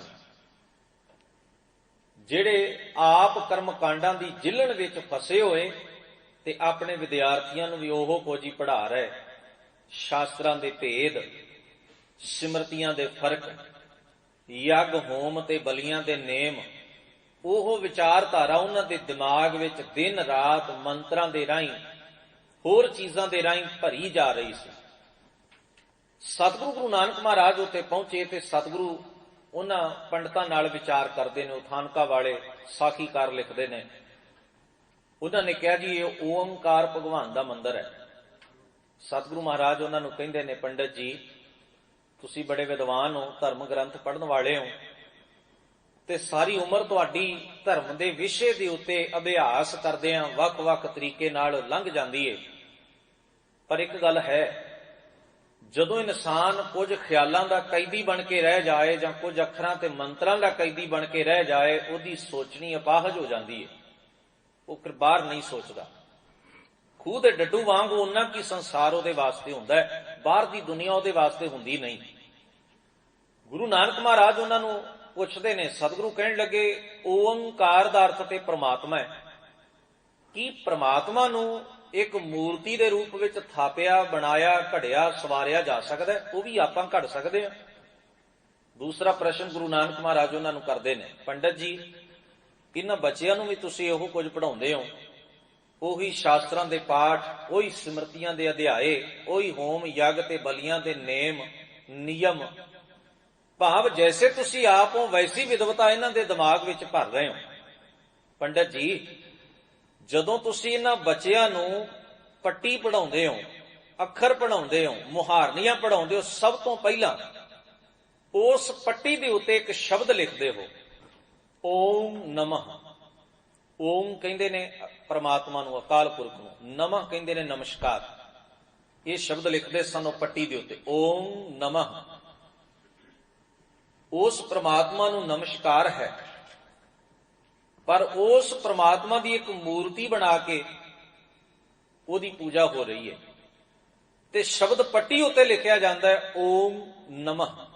ਗੁਰੂ ਨਾਨਕ ਮਹਾਰਾਜ ਸੱਚੇ ਪਾਤਸ਼ਾਹ ਉਹਨਾਂ ਨੂੰ ਕਹਿੰਦੇ ਨੇ, ਪੁੱਛਦੇ ਨੇ, ਇਸ ਅੱਖਰ ਦਾ ਭੇਦ ਤੁਸੀਂ ਜਾਣਦੇ ਹੋ ਜੋ ਲਿਖਿਆ? ਜਿਹੜਾ ਲਿਖ ਕੇ ਤੁਸੀਂ ਆਪਣੀ ਮੁਹਾਰਨੀ ਪੱਟੀ ਸ਼ੁਰੂ ਕੀਤੀ ਹੈ ਪੜਾਉਣੀ, ਇਸ ਅੱਖਰ ਦਾ ਭੇਦ ਕੀ ਹੈ? ਪਹਿਲਾਂ ਤੁਸੀਂ ਓਮ ਨਮः ਲਿਖਦੇ ਹੋ ਤੇ ਉਸ ਤੋਂ ਅੱਗੇ ਜਾਤਾਂ ਪਾਤਾਂ ਦੇ ਵੰਡ ਵਖਰੇਵਿਆਂ ਦੇ ਮੰਤਰ ਪੜਾਉਂਦੇ ਹੋ। ਜਦੋਂ ਰੱਬ ਇੱਕ ਹੈ ਤੇ ਵਖਰੇਵੇਂ ਕਿਧਰੋਂ ਆ ਗਏ? ਉੱਤੇ ਲਿਖੇ ਓਮ ਨਮः, ਥੱਲੇ ਪੱਟੀ ਦੇ ਵਿੱਚ ਮੁਹਾਰਨੀਆਂ ਪੜਾਉਂਦਿਆਂ ਦੱਸਿਆ ਜਾਂਦਾ ਵੀ ਸ਼ੂਦਰ ਕੌਣ ਤੇ ਬ੍ਰਾਹਮਣ ਕੌਣ, ਖੱਤਰੀ ਕੌਣ ਤੇ ਵੈਸ਼ ਕੌਣ, ਉੱਚਾ ਕੌਣ ਤੇ ਨੀਵਾਂ ਕੌਣ, ਕਿਹੜਾ ਕਰਮਕਾਂਡ ਕਿਹੜੇ ਵਕਤ ਕਿਵੇਂ ਕੀਤਾ ਜਾਣਾ ਹੈ। ਹਜ਼ੂਰ ਕਹਿੰਦੇ ਉੱਪਰ ਓਮ ਪ੍ਰਮਾਤਮਾ ਦਾ ਨਾਮ ਹੈ ਤੇ ਥੱਲੇ ਵਖਰੇਵਿਆਂ ਦੀ ਬੋਲੀ ਹੈ, ਥੱਲੇ ਵਖਰੇਵਿਆਂ ਦੀ ਪੜ੍ਹਾਈ ਹੈ। ਇਹ ਕੈਸਾ ਦਸਤੂਰ ਹੈ, ਕਿਹੋ ਜਿਹਾ ਤਰੀਕਾ ਹੈ? ਉੱਥੇ ਸਤਿਗੁਰੂ ਸ਼ਬਦ ਵਰਤਦੇ ਨੇ। ਹਜ਼ੂਰ ਕਹਿਣ ਲੱਗੇ, ਸੁਣ ਪਾਂਡੇ, ਹੇ ਪੰਡਤ ਜੀ ਧਿਆਨ ਨਾਲ ਸੁਣੋ, ਕਿਆ ਲਿਖੋ ਜੰਜਾਲਾ। ਕੀ ਜੰਜਾਲ? ਜੰਜਾਲ ਦਾ ਅਰਥ ਹੁੰਦਾ ਹੈ ਉਲਝਣਾ ਵਾਲੀ ਗੱਲ, ਜਿਸ ਵਿੱਚ ਦਿਨ ਰਾਤ ਹਰ ਵੇਲੇ ਹਰ ਘੜੀ ਕੋਈ ਨਾ ਕੋਈ ਉਲਝਣ ਹੀ ਪਈ ਰਵੇ। ਮਨੁੱਖ ਦੇ ਜੀਵਨ ਨੂੰ ਢੱਕ ਲੈਣਾ, ਕਾਬੂ ਚ ਕਰ ਲੈਣ ਵਾਲੀ ਚੀਜ਼। ਕਿਉਂ ਇਹ ਜੰਜਾਲ ਦੀ ਬੋਲੀ ਲਿਖਦੇ ਹੋ, ਜੰਜਾਲ ਦੀ ਭਾਸ਼ਾ ਲਿਖਦੇ ਹੋ, ਉਲਝਣਾ ਵਧਾ ਰਹੇ ਹੋ ਮਨੁੱਖ ਦੇ ਜੀਵਨ ਦੀਆਂ। ਸੁਣ ਪਾਂਡੇ, ਕਿਆ ਲਿਖੋ ਜੰਜਾਲਾ, ਲੇਖ ਰਾਮ ਨਾਮ ਗੁਰਮੁਖ ਗੋਪਾਲਾ। ਹੁਣ ਖਿਮਾ ਕਰਨਾ ਗੁਰੂ ਕੇ ਪਿਆਰ ਵਾਲੇ, ਗੁਰੂ ਨਾਨਕ ਮਹਾਰਾਜ ਪੰਡਤਾਂ ਦੇ ਉਸ ਸਭ ਤੋਂ ਵੱਡੀ ਪਾਠਸ਼ਾਲਾ ਵਿੱਚ ਜਾ ਕੇ, ਜਿੱਥੇ ਕਿ ਓੰਕਾਰ ਭਗਵਾਨ ਦਾ ਮੰਦਰ ਉਹਨਾਂ ਨੇ ਔਰ ਮੂਰਤੀ ਬਣਾਈ ਹੈ, ਉੱਥੇ ਸਤਿਗੁਰੂ ਕਹਿੰਦੇ ਨੇ ਵੀ ਉੱਪਰ ਓਮ ਲਿਖ ਲਿਆ ਤੇ ਥੱਲੇ ਜੋ ਪੜ੍ਹਾਇਆ ਜਾ ਰਿਹਾ ਹੈ ਉਹ ਮਨੁੱਖਤਾ ਲਈ ਬੜਾ ਘਾਤਕ ਹੈ। ਉੱਪਰ ਰੱਬ ਦਾ ਨਾਂ, ਥੱਲੇ ਵਖਰੇਵਿਆਂ ਦੀ ਪੜ੍ਹਾਈ, ਤੇ ਉਹੋ ਹੀ ਰੱਬ ਦੀ ਮੂਰਤੀ ਵੀ ਤੁਸਾਂ ਆਪ ਥਾਪ ਲਈ, ਬਣਾ ਲਈ, ਘੜ ਲਈ, ਔਰ ਆਖਿਆ ਇਹੋ ਹੀ ਓੰਕਾਰ ਭਗਵਾਨ ਹੈ। ਗੁਰੂ ਨਾਨਕ ਮਹਾਰਾਜ ਸੱਚੇ ਪਾਤਸ਼ਾਹ ਉਹਨਾਂ ਨੂੰ ਇਸ ਗੱਲ ਵੱਲ ਸੁਚੇਤ ਕਰਦੇ ਨੇ ਵੀ ਜੇ ਤੁਹਾਡਾ ਧਿਆਨ ਇਸ ਗੱਲ ਵੱਲ ਨਹੀਂ ਜਾਂਦਾ ਤੇ ਮੈਂ ਦਿਵਾ ਦਿੰਨਾ, ਬਾਕੀ ਮੰਨਣਾ ਨਾ ਮੰਨਣਾ ਤਾਂ ਉਹਨਾਂ ਦੀ ਇੱਛਾ ਹੈ ਨਾ। ਹੁਣ ਸਤਿਗੁਰੂ ਉਹਨਾਂ ਦਾ ਧਿਆਨ ਦਿਵਾ ਰਹੇ ਨੇ, ਇਸ ਪਾਸੇ ਵੱਲ ਧਿਆਨ ਦਿਓ, ਉੱਪਰ ਰੱਬ ਦਾ ਨਾਮ ਤੇ ਥੱਲੇ ਵਖਰੇਵਿਆਂ ਦੀ ਪੜ੍ਹਾਈ। ਤੇ ਜੇ ਅਸੀਂ ਆਪਣੇ ਆਪ ਵੱਲ ਥੋੜੀ ਝਾਕ, ਕਿਉਂਕਿ ਬਾਣੀ ਸ਼ੀਸ਼ਾ ਹੈ, ਅਸੀਂ ਵੀ ਆਪਣੇ ਆਪ ਨੂੰ ਥੋੜਾ ਥੋੜਾ ਨਾਲ ਨਾਲ ਵੇਖਦੇ ਜਾਣਾ ਹੈ। ਇਹ ਨਾ ਹੋਵੇ ਅਸੀਂ ਪੰਡਤ ਦੀਆਂ ਕਹਾਣੀਆਂ ਹੀ ਸੁਣਦੇ ਰਹਿ ਜਾਈਏ ਤੇ ਆਪ ਹੀ ਪੰਡਤ ਬਣ ਕੇ ਬਹਿ ਜਾਈਏ। ਪੰਡਤ ਨੂੰ ਸਮਝਾਉਂਦੇ ਨੇ ਗੁਰੂ ਨਾਨਕ ਮਹਾਰਾਜ, ਤੇ ਇਹਦਾ ਮਤਲਬ ਇਹ ਨਹੀਂ ਵੀ ਸਾਡੇ ਵਾਸਤੇ ਨਹੀਂ, ਸਾਡੇ ਵਾਸਤੇ ਵੀ ਗੱਲ ਹੋਣੀ ਹੈ। ਕਾਜ਼ੀ ਨੂੰ ਜਦੋਂ ਗੱਲ ਗੁਰੂ ਨਾਨਕ ਸਾਹਿਬ ਸਮਝਾਉਣ, ਪੰਡਤ ਨੂੰ ਸਮਝਾਉਣ, ਬ੍ਰਾਹਮਣ ਨੂੰ ਸਮਝਾਉਣ, ਜੋਗੀ ਨੂੰ ਸਮਝਾਉਣ, ਅਸੀਂ ਸਾਰੇ ਸਿੱਖ ਬੜੇ ਖੁਸ਼ ਹੁੰਦੇ ਹਾਂ। ਗੁਰੂ ਨਾਨਕ ਸਾਹਿਬ ਨੇ ਜੋਗੀ ਨੂੰ ਮੱਤ ਦਿੱਤੀ, ਪੰਡਤ ਨੂੰ ਮੱਤ ਦਿੱਤੀ, ਕਾਜ਼ੀ ਨੂੰ ਮੱਤ ਦਿੱਤੀ। ਅਸੀਂ ਸੋਚਦੇ ਹਾਂ ਸਿੱਖਾਂ ਨੂੰ ਤਾਂ ਮੱਤ ਦੇਣ ਦੀ ਲੋੜ ਹੀ ਕੋਈ ਨਹੀਂ, ਕਿਉਂਕਿ ਕਾਜ਼ੀ ਨੂੰ ਸਮਝਾਉਣ ਦੀ ਲੋੜ ਹੈ, ਉਹਨੂੰ ਸਮਝ ਨਹੀਂ। ਸਿੱਖ ਨੂੰ ਤੇ ਸਾਰਾ ਕੁਝ ਹੀ ਆਉਂਦਾ, ਭਾਵੇਂ ਮੜੀਆਂ ਤੇ ਮੱਥੇ ਰਗੜਦਾ ਰਵੇ ਫਿਰ ਵੀ ਸਿੱਖ ਸਿਆਣਾ ਹੀ ਹੁੰਦਾ। ਭਾਵੇਂ ਉਹ ਆਪਣੇ ਘਰ ਦੇ ਵਿੱਚ ਸ਼ਰਾਧ ਕਰੇ ਫਿਰ ਵੀ ਉਹ ਸਿਆਣਾ ਹੈ, ਪਰ ਜੇ ਪੰਡਿਤ ਕਰੇ ਫਿਰ ਗਲਤ ਹੈ। ਜੇ ਕੋਈ ਹੋਰ ਸ਼ਰਾਧ ਕਰਦਾ ਹੈ ਫਿਰ ਗਲਤ ਹੈ, ਜੇ ਸਿੱਖ ਕਰਦਾ ਫਿਰ ਸਹੀ ਹੈ। ਹੋਰ ਕੋਈ ਵਰਤ ਰੱਖੇ ਤੇ ਬਾਣੀ ਸੁਣਾਉਣੀ ਚਾਹੀਦੀ ਉਹਨੂੰ, ਪਰ ਜੇ ਸਿੱਖ ਵਰਤ ਰੱਖੇ ਤੇ ਠੀਕ ਹੈ, ਕਿਉਂਕਿ ਉਹ ਸਿੱਖ ਜੋ ਹੋਇਆ। ਅੱਜ ਸਾਡੀ ਮੱਤ ਇੱਥੇ ਖਲੋਤੀ ਹੋਈ ਹੈ, ਪੰਡਤ ਦੀਆਂ ਕਹਾਣੀਆਂ ਸੁਣ ਕੇ ਅਸੀਂ ਸਾਰੇ ਖੁਸ਼ ਹੁੰਦੇ ਹਾਂ, ਪਰ ਜਦੋਂ ਸਾਡੇ ਤੇ ਆ ਬਣਦੀ ਹੈ ਉਸ ਵੇਲੇ ਅਸੀਂ ਗੁੱਸਾ ਕਰਦੇ ਹਾਂ, ਇਹ ਕਿਵੇਂ ਹੋ ਸਕਦਾ, ਉਹ ਕਿਵੇਂ ਹੋ ਸਕਦਾ, ਵੀ ਪੰਡਤ ਲਈ ਹੋ ਸਕਦਾ ਤੁਹਾਡੇ ਲਈ ਨਹੀਂ ਹੋ ਸਕਦਾ। ਇਹ ਆਦਤ ਬਣ ਗਈ ਸਾਡੀ। ਸਤਿਗੁਰੂ ਜੀ ਜਿਹੜੀ ਗੱਲ ਉਹਨੂੰ ਸਮਝਾ ਰਹੇ ਨੇ, ਅੱਜ ਸਾਨੂੰ ਆਪਣੇ ਅੰਦਰ ਝਾਤ ਮਾਰਨ ਦੀ ਲੋੜ ਹੈ ਵੀ ਕਿਤੇ ਐਸਾ ਤੇ ਨਹੀਂ ਅਸੀਂ ਵੀ ਨਿਰਾਕਾਰ ਅਕਾਲ ਪੁਰਖ ਵਾਹਿਗੁਰੂ ਨੂੰ ਮੂਰਤੀਆਂ ਦੇ ਰੂਪ ਵਿੱਚ ਪੂਜਣਾ ਸ਼ੁਰੂ ਕਰ ਦਿੱਤਾ ਹੋਵੇ, ਉਹਨੂੰ ਵੀ ਅਸੀਂ ਇੱਕ ਥਾਂ ਤੇ ਸਮਝਣ ਲੱਗ ਪਏ ਹੋਈਏ। ਜਦੋਂ ਇਹ ਭਰਮ ਬਣ ਜਾਏ ਨਾ ਵੀ ਰੱਬ ਇੱਥੇ ਹੀ ਰਹਿੰਦਾ ਹੈ, ਪਰ ਬਾਕੀਆਂ ਨਾਲ ਭੇਦਭਾਵ ਸ਼ੁਰੂ ਹੋ ਜਾਏਗਾ, ਸੁਭਾਵਿਕ ਗੱਲ ਹੈ। ਬਾਕੀਆਂ ਨੂੰ ਬੰਦੇ ਨਹੀਂ ਸਮਝਿਆ ਜਾਏਗਾ, ਕਿਉਂਕਿ ਰੱਬ ਤੇ ਇੱਥੇ ਰਹਿੰਦਾ, ਬਾਹਰ ਥੋੜੀ ਰਹਿੰਦਾ। ਅੱਜ ਅਸੀਂ ਵੀ ਆਖਦੇ ਹਾਂ ਵੀ ਸਾਡਾ ਰੱਬ ਤਾਂ ਫਲਾਨੀ ਜਗ੍ਹਾ ਹੈ, ਬਾਕੀ ਦੁਨੀਆ ਦੇ ਵਿੱਚ ਤਾਂ ਆਪਾਂ ਰੱਬ ਸਮਝਦੇ ਹੀ ਨਹੀਂ। ਤੋ ਜਿਵੇਂ ਦਾ ਮਰਜ਼ੀ ਕੋਈ ਵਤੀਰਾ ਕਰੇ, ਵਿਹਾਰ ਕਰੇ ਮਨੁੱਖ ਦੇ ਨਾਲ, ਉਸ ਗੱਲ ਨਾਲ ਸਾਡਾ ਕੋਈ ਲੈਣ ਦੇਣ ਹੀ ਨਹੀਂ, ਕਿਉਂਕਿ ਸਾਡਾ ਰੱਬ ਵੀ ਇੱਕ ਜਗ੍ਹਾ ਦੇ ਉੱਤੇ ਬੈਠਾ ਹੈ, ਸਰਵ ਵਿਆਪਕ। ਅਸੀਂ ਵੀ ਉਹਨੂੰ ਮਹਿਸੂਸ ਨਹੀਂ ਕੀਤਾ ਜੋ ਗੁਰੂ ਨੇ ਬਾਤ ਆਪਣੀ ਬਾਣੀ ਦੇ ਵਿੱਚ ਸਮਝਾਈ। ਜੇ ਉਹਨਾਂ ਨੂੰ ਸਮਝਾਈਏ ਵੀ ਇੱਕ ਰੱਬ ਨੂੰ ਤੁਸੀਂ ਮੂਰਤੀ ਤੱਕ ਮਹਿਦੂਦ ਕਰ ਲਿਆ, ਇੱਕ ਨੇ ਇੱਕ ਦਿਸ਼ਾ ਵਿੱਚ ਮਹਿਦੂਦ ਕਰ ਲਿਆ, ਤਾਂ ਸਤਿਗੁਰੂ ਦੇ ਪਿਆਰ ਵਾਲੇ ਉਪਦੇਸ਼ ਸਾਡੇ ਲਈ ਵੀ ਓਨਾ ਹੀ ਕਾਰਗਰ ਹੈ, ਸਿੱਖਿਆ ਦਾਇਕ ਹੈ ਵੀ ਸਿੱਖਾ ਤੂੰ ਵੀ ਰੱਬ ਨੂੰ ਇੱਕ ਜਗ੍ਹਾ ਦੇ ਉੱਤੇ ਹੀ ਕੈਦੀ ਨਾ ਸਮਝ ਲਈ। ਰੱਬ ਸਾਰਿਆਂ ਦੇ ਵਿੱਚ ਇੱਕੋ ਜਿਹਾ ਵਸਦਾ ਹੈ, ਤੇ ਜੇ ਤੂੰ ਮੰਨਦਾ ਹੈ ਵੀ ਸਭਨਾਂ ਵਿੱਚ ਇੱਕੋ ਜਿਹਾ ਹੈ, ਮਹਿਸੂਸ ਕਰ, ਅਨੁਭਵ ਕਰ, ਤੇ ਸਭਨਾਂ ਨਾਲ ਵਿਹਾਰ ਚੰਗਾ ਕਰ। ਕਿਸੇ ਨਾਲ ਤੂੰ ਧੱਕਾ ਨਹੀਂ ਕਰ ਸਕਦਾ, ਕਿਸੇ ਨਾਲ ਤੂੰ ਦਗੇਬਾਜ਼ੀ ਨਹੀਂ ਕਰ ਸਕਦਾ, ਫਰੇਬ ਨਹੀਂ ਕਰ ਸਕਦਾ, ਕਿਸੇ ਦਾ ਨੁਕਸਾਨ ਨਹੀਂ ਕਰ ਸਕਦਾ, ਕਿਉਂਕਿ ਸਾਰੇ ਹੀ ਰੱਬ ਦੇ ਬੰਦੇ ਨੇ। ਤੇਰੇ ਗੁਰੂ ਨੇ ਤੈਨੂੰ ਇਹ ਪਾਠ ਪੜ੍ਹਾਇਆ, ਸਭ ਮੈਂ ਜੋਤ ਜੋਤ ਹੈ ਸੋਏ, ਤਿਸ ਦਾ ਚਾਨਣ ਸਭ ਮੈਂ ਚਾਨਣ ਹੋਏ, ਗੁਰ ਸਾਖੀ ਜੋਤ ਪ੍ਰਗਟ ਹੋਏ। ਤੂੰ ਤੇਰੇ ਸੁਭਾਅ ਦੇ ਵਿੱਚ ਗੁਰੂ ਨੇ ਇਹ ਗੱਲ ਪਾਉਣੀ ਚਾਹੀਏ। ਇਹ ਫਰਕ ਹੈ ਇੱਕ ਜਗ੍ਹਾ ਤੇ ਰੱਬ ਨੂੰ ਪੂਜਣ ਦਾ ਤੇ ਸਾਰੀ ਮਨੁੱਖਤਾ ਵਿੱਚ ਰੱਬ ਨੂੰ ਵੇਖਣ ਦਾ, ਬਸ ਇਹ ਸਭ ਤੋਂ ਵੱਡਾ ਅੰਤਰ ਹੈ। ਜਦੋਂ ਇੱਕ ਜਗ੍ਹਾ ਤੇ ਬੰਦਾ ਪੂਜਣਾ ਸ਼ੁਰੂ ਕਰ ਦਿੰਦਾ ਹੈ, ਉਹਦੀ ਸੁਰਤ, ਉਹਦਾ ਮਨ ਅਸੈਪਟ ਕਰ ਲੈਂਦਾ, ਕਬੂਲ ਕਰ ਲੈਂਦਾ ਵੀ ਰੱਬ ਇੱਥੇ ਹੀ ਹੈ, ਹੋਰ ਕਿਤੇ ਨਹੀਂ। ਫਿਰ ਉਹ ਬਾਕੀ ਦੁਨੀਆ ਨਾਲ ਜੈਸਾ ਮਰਜ਼ੀ ਵਿਹਾਰ ਕਰੇ, ਪਰ ਗੁਰਮਤ ਇਸ ਗੱਲ ਨੂੰ ਕਬੂਲ ਨਹੀਂ ਕਰਦੀ। ਗੁਰਮਤ ਕਹਿੰਦੀ ਹੈ ਸਭਨਾਂ ਵਿੱਚ ਅਕਾਲ ਪੁਰਖ ਵਾਹਿਗੁਰੂ ਦੀ ਜੋਤ ਹੈ, ਬਨ ਤਿੰਨ ਪਰਬਤ ਹੈ ਪਾਰ ਬ੍ਰਹਮ, ਜੈਸੀ ਆਗਿਆ ਤੈਸਾ ਕਰਮ, ਪੌਣ ਪਾਣੀ ਬੈ ਸੰਤਰ ਮਾਹੇ, ਚਾਰ ਕੁੰਟ ਦਾ ਦਿਸ਼ੇ ਸਮਾਹੇ, ਤਿਸ ਤੇ ਭਿੰਨ ਨਹੀਂ ਕੋ ਠਾਉ। ਕੋਈ ਵੱਖਰੀ ਥਾਂ ਹੀ ਨਹੀਂ ਉਸ ਤੋਂ। ਜਲ ਥਲ ਮਹੀਲ ਪੂਰਿਆ, ਸੁਆਮੀ ਸਿਰਜਣਹਾਰ, ਅਨੇਕ ਭਾਂਤ ਹੋਏ ਪਸਰਿਆ, ਨਾਨਕ ਏਕੰਕਾਰ। ਤੇ ਦੂਸਰੀ ਗੱਲ ਗੁਰੂ ਨਾਨਕ ਸਾਹਿਬ ਸਮਝਾਉਂਦੇ ਨੇ, ਉੱਪਰ ਪੱਟੀ ਤੇ ਓੰਕਾਰ ਰੱਬ ਦਾ ਨਾਮ ਲਿਖਿਆ ਤੇ ਥੱਲੇ ਵਖਰੇਵਿਆਂ ਦੀ ਵਿਦਿਆ ਪੜ੍ਹਾਈ ਜਾ ਰਹੀ ਹੈ ਉਸ ਰੱਬ ਦੇ ਨਾਂ ਦੇ ਉੱਤੇ। ਸਤਿਗੁਰਾਂ ਨੇ ਸਾਨੂੰ ਇੱਕ ਓੰਕਾਰ ਬਖਸ਼ਿਸ਼ ਕੀਤਾ ਵੀ ਅਕਾਲ ਪੁਰਖ ਇੱਕ ਹੈ, ਸਦੀਵੀ ਹੈ, ਸਭਨਾ ਵਿੱਚ ਹੈ, ਸਦਾ ਰਹਿਣ ਵਾਲਾ ਹੈ। ਕਿ ਸਾਡੇ ਦਿਮਾਗ ਵਿੱਚ ਵਖਰੇਵੇਂ ਨਹੀਂ ਆਏ, ਬੜੇ ਵਖਰੇਵੇਂ ਨੇ ਸਾਡੇ ਅੰਦਰ, ਬਹੁਤ ਜ਼ਿਆਦਾ। ਹੁਣ ਤਾਂ ਸਿੱਖ ਨੂੰ ਫਤਿਹ ਵੀ ਬੁਲਾਉਂਦਾ ਹੈ ਨਾ, ਤੇ ਇਹ ਸੋਚ ਕੇ ਤੇ ਪਰਖ ਕੇ ਬੁਲਾਉਂਦਾ ਹੈ ਵੀ ਇਹ ਮੇਰੀ ਸੰਪਰਦਾ ਦਾ, ਮੇਰੀ ਜਥੇਬੰਦੀ ਦਾ ਕਿ ਕਿਸੇ ਹੋਰ ਦਾ, ਤਾਂ ਹੀ ਫਤਿਹ ਬੁਲਾਵਾਂ। ਜੇ ਇਹਦਾ ਕੋਈ ਮੇਰੇ ਨਾਲ ਰਲਦਾ ਮਿਲਦਾ ਤਾਂ, ਨਹੀਂ ਤਾਂ ਲੋੜ ਕੀ ਹੈ। ਹੁਣ ਤੁਸੀਂ ਵੇਖੋ, ਇੱਕ ਓੰਕਾਰ ਦਾ ਪਾਠ ਪੜ੍ਹਨ ਵਾਲਾ ਕਿਵੇਂ ਵਖਰੇਵਿਆਂ ਦੇ ਰਾਹ ਤੇ ਤੁਰ ਪਿਆ। ਇਹੋ ਹੀ ਹਾਲ ਉਹਨਾਂ ਦਾ ਸੀ, ਉੱਪਰ ਇੱਕ ਓੰਕਾਰ ਤੇ ਥੱਲੇ ਵਖਰੇਵਿਆਂ ਦੀ ਬੋਲੀ। ਉਹੋ ਹੀ ਅਵਸਥਾ ਸਾਡੀ ਹੈ। ਸਭਨਾਂ ਨੂੰ ਪੁੱਛੋ ਗੁਰੂ ਕੌਣ, ਕਹਿਣਗੇ ਗੁਰੂ ਗ੍ਰੰਥ ਸਾਹਿਬ ਮਹਾਰਾਜ। ਤੇ ਆਪ ਇੱਕ ਦੂਜੇ ਲਈ ਨੰਗੀਆਂ ਕਿਰਪਾਨਾਂ ਚੁੱਕੀ ਫਿਰਦੇ ਨੇ। ਹੁਣ ਤੁਸੀਂ ਇਸ ਨੂੰ ਇੱਕ ਗੁਰੂ ਦੇ ਸਿੱਖ ਮੰਨੋ, ਕੀ ਆਖੋ ਵੀ ਗੁਰੂ ਤੇ ਇੱਕ ਹੈ, ਉੱਪਰ ਗੁਰੂ ਇੱਕ ਹੈ, ਥੱਲੇ ਮਰਜ਼ੀਆਂ ਆਪਣੀਆਂ ਨੇ, ਆਪਣੀ ਆਪਣੀ ਚੌਧਰ ਹੈ, ਆਪਣਾ ਆਪਣਾ ਰੌਲਾ ਹੈ, ਆਪਣੀ ਆਪਣੀ ਹਉਮੈ ਹੈ, ਆਪਣੀ ਆਪਣੀ ਮਰਿਆਦਾ, ਆਪਣੇ ਆਪਣੇ ਰਸਤੇ, ਸਭ ਛਿੰਨ ਭਿੰਨ ਕੀਤਾ ਪਿਆ। ਕਈ ਵਾਰ ਤਾਂ ਗੁਰੂ ਕੇ ਪਿਆਰ ਵਾਲਿਓ ਇਵੇਂ ਮਹਿਸੂਸ ਹੁੰਦਾ ਹੈ, ਤੁਸੀਂ ਕਦੇ ਫਕੀਰ ਦੀ ਗੋਦੜੀ ਵੇਖੀ ਹੋਵੇ, ਤਰ੍ਹਾਂ ਤਰ੍ਹਾਂ ਦੀਆਂ ਲੀਰਾਂ, ਕੋਈ ਨੀਲੀ, ਕੋਈ ਹਰੀ, ਕੋਈ ਲਾਲ, ਕੋਈ ਚਿੱਟੀ, ਜਿੱਥੋਂ ਵੀ ਉਹਨੂੰ ਕੋਈ ਲੀਰ ਕੱਪੜਾ ਮਿਲਿਆ ਨਾ, ਉਹਨੂੰ ਸੀ ਕੇ ਇੱਕ ਚੋਗਾ ਜਿਹਾ ਬਣਾ ਲਿਆ, ਉਹਨੂੰ ਗੋਦੜੀ ਕਹਿੰਦੇ ਸਨ, ਫਕੀਰ ਦੀ ਗੋਦੜੀ। ਜੇ ਅਸੀਂ ਆਪਣੇ ਆਪ ਵੱਲ ਵੇਖੀਏ ਤੇ ਸਾਡਾ ਹਾਲ ਫਕੀਰ ਦੀ ਗੋਦੜੀ ਵਰਗਾ ਹੋਇਆ ਪਿਆ। ਪੰਥ ਦੇ ਸੋਹਣੇ ਚੋਲੇ ਦੇ ਉੱਤੇ ਹਰ ਬੰਦੇ ਨੇ ਆਪਣੀ ਇੱਕ ਇੱਕ ਲੀਰ ਟੰਗੀ ਹੋਈ ਹੈ। ਉਹ ਸਮਝਦਾ ਵੀ ਇਹ ਪੰਥ ਹੀ ਇੰਨਾ ਕੁ ਹੈ, ਲੀਰਾਂ ਨੂੰ ਪੰਥ ਸਮਝਦੇ ਨੇ। ਸਤਿਗੁਰੂ ਗੁਰੂ ਨਾਨਕ ਮਹਾਰਾਜ ਜਿਨ੍ਹਾਂ ਨੂੰ ਸਮਝਾ ਰਹੇ ਵੀ ਇੱਕ ਓੰਕਾਰ, ਓੰਕਾਰ ਲਿਖ ਕੇ ਥੱਲੇ ਤੁਸੀਂ ਆਹ ਜ਼ਹਿਰ ਉਹਦੇ ਨਾਂ ਦੇ ਉੱਤੇ, ਰੱਬ ਦੇ ਨਾਂ ਦੇ ਉੱਤੇ ਵੰਡ ਰਹੇ ਹੋ, ਇਹ ਤੁਹਾਨੂੰ ਕੀ ਆਖੇ। ਠੀਕ ਉਸੇ ਤਰੀਕੇ ਨਾਲ ਅੱਜ ਅਸੀਂ ਆਪਣੇ ਅੰਦਰ ਝਾਤ ਮਾਰੀਏ, ਇੱਕ ਓੰਕਾਰ ਦੇ ਸੇਵਕ ਹੋ ਕੇ, ਇੱਕ ਗੁਰੂ ਦੇ ਸੇਵਕ ਹੋ ਕੇ, ਕਿਧਰੇ ਅਸੀਂ ਵੀ ਵਖਰੇਵਿਆਂ ਦੇ ਜ਼ਹਿਰ ਦੇ ਪਿਆਲੇ ਪੀ ਪੀ ਆਤਮਕ ਮੌਤੇ ਤੇ ਨਹੀਂ ਮਰ ਰਹੇ। ਇਹ ਸਾਡੇ ਲਈ ਵੀ ਸਿੱਖਿਆ ਅੱਜ ਉੱਥੇ ਹੀ ਖੜੀ ਹੈ।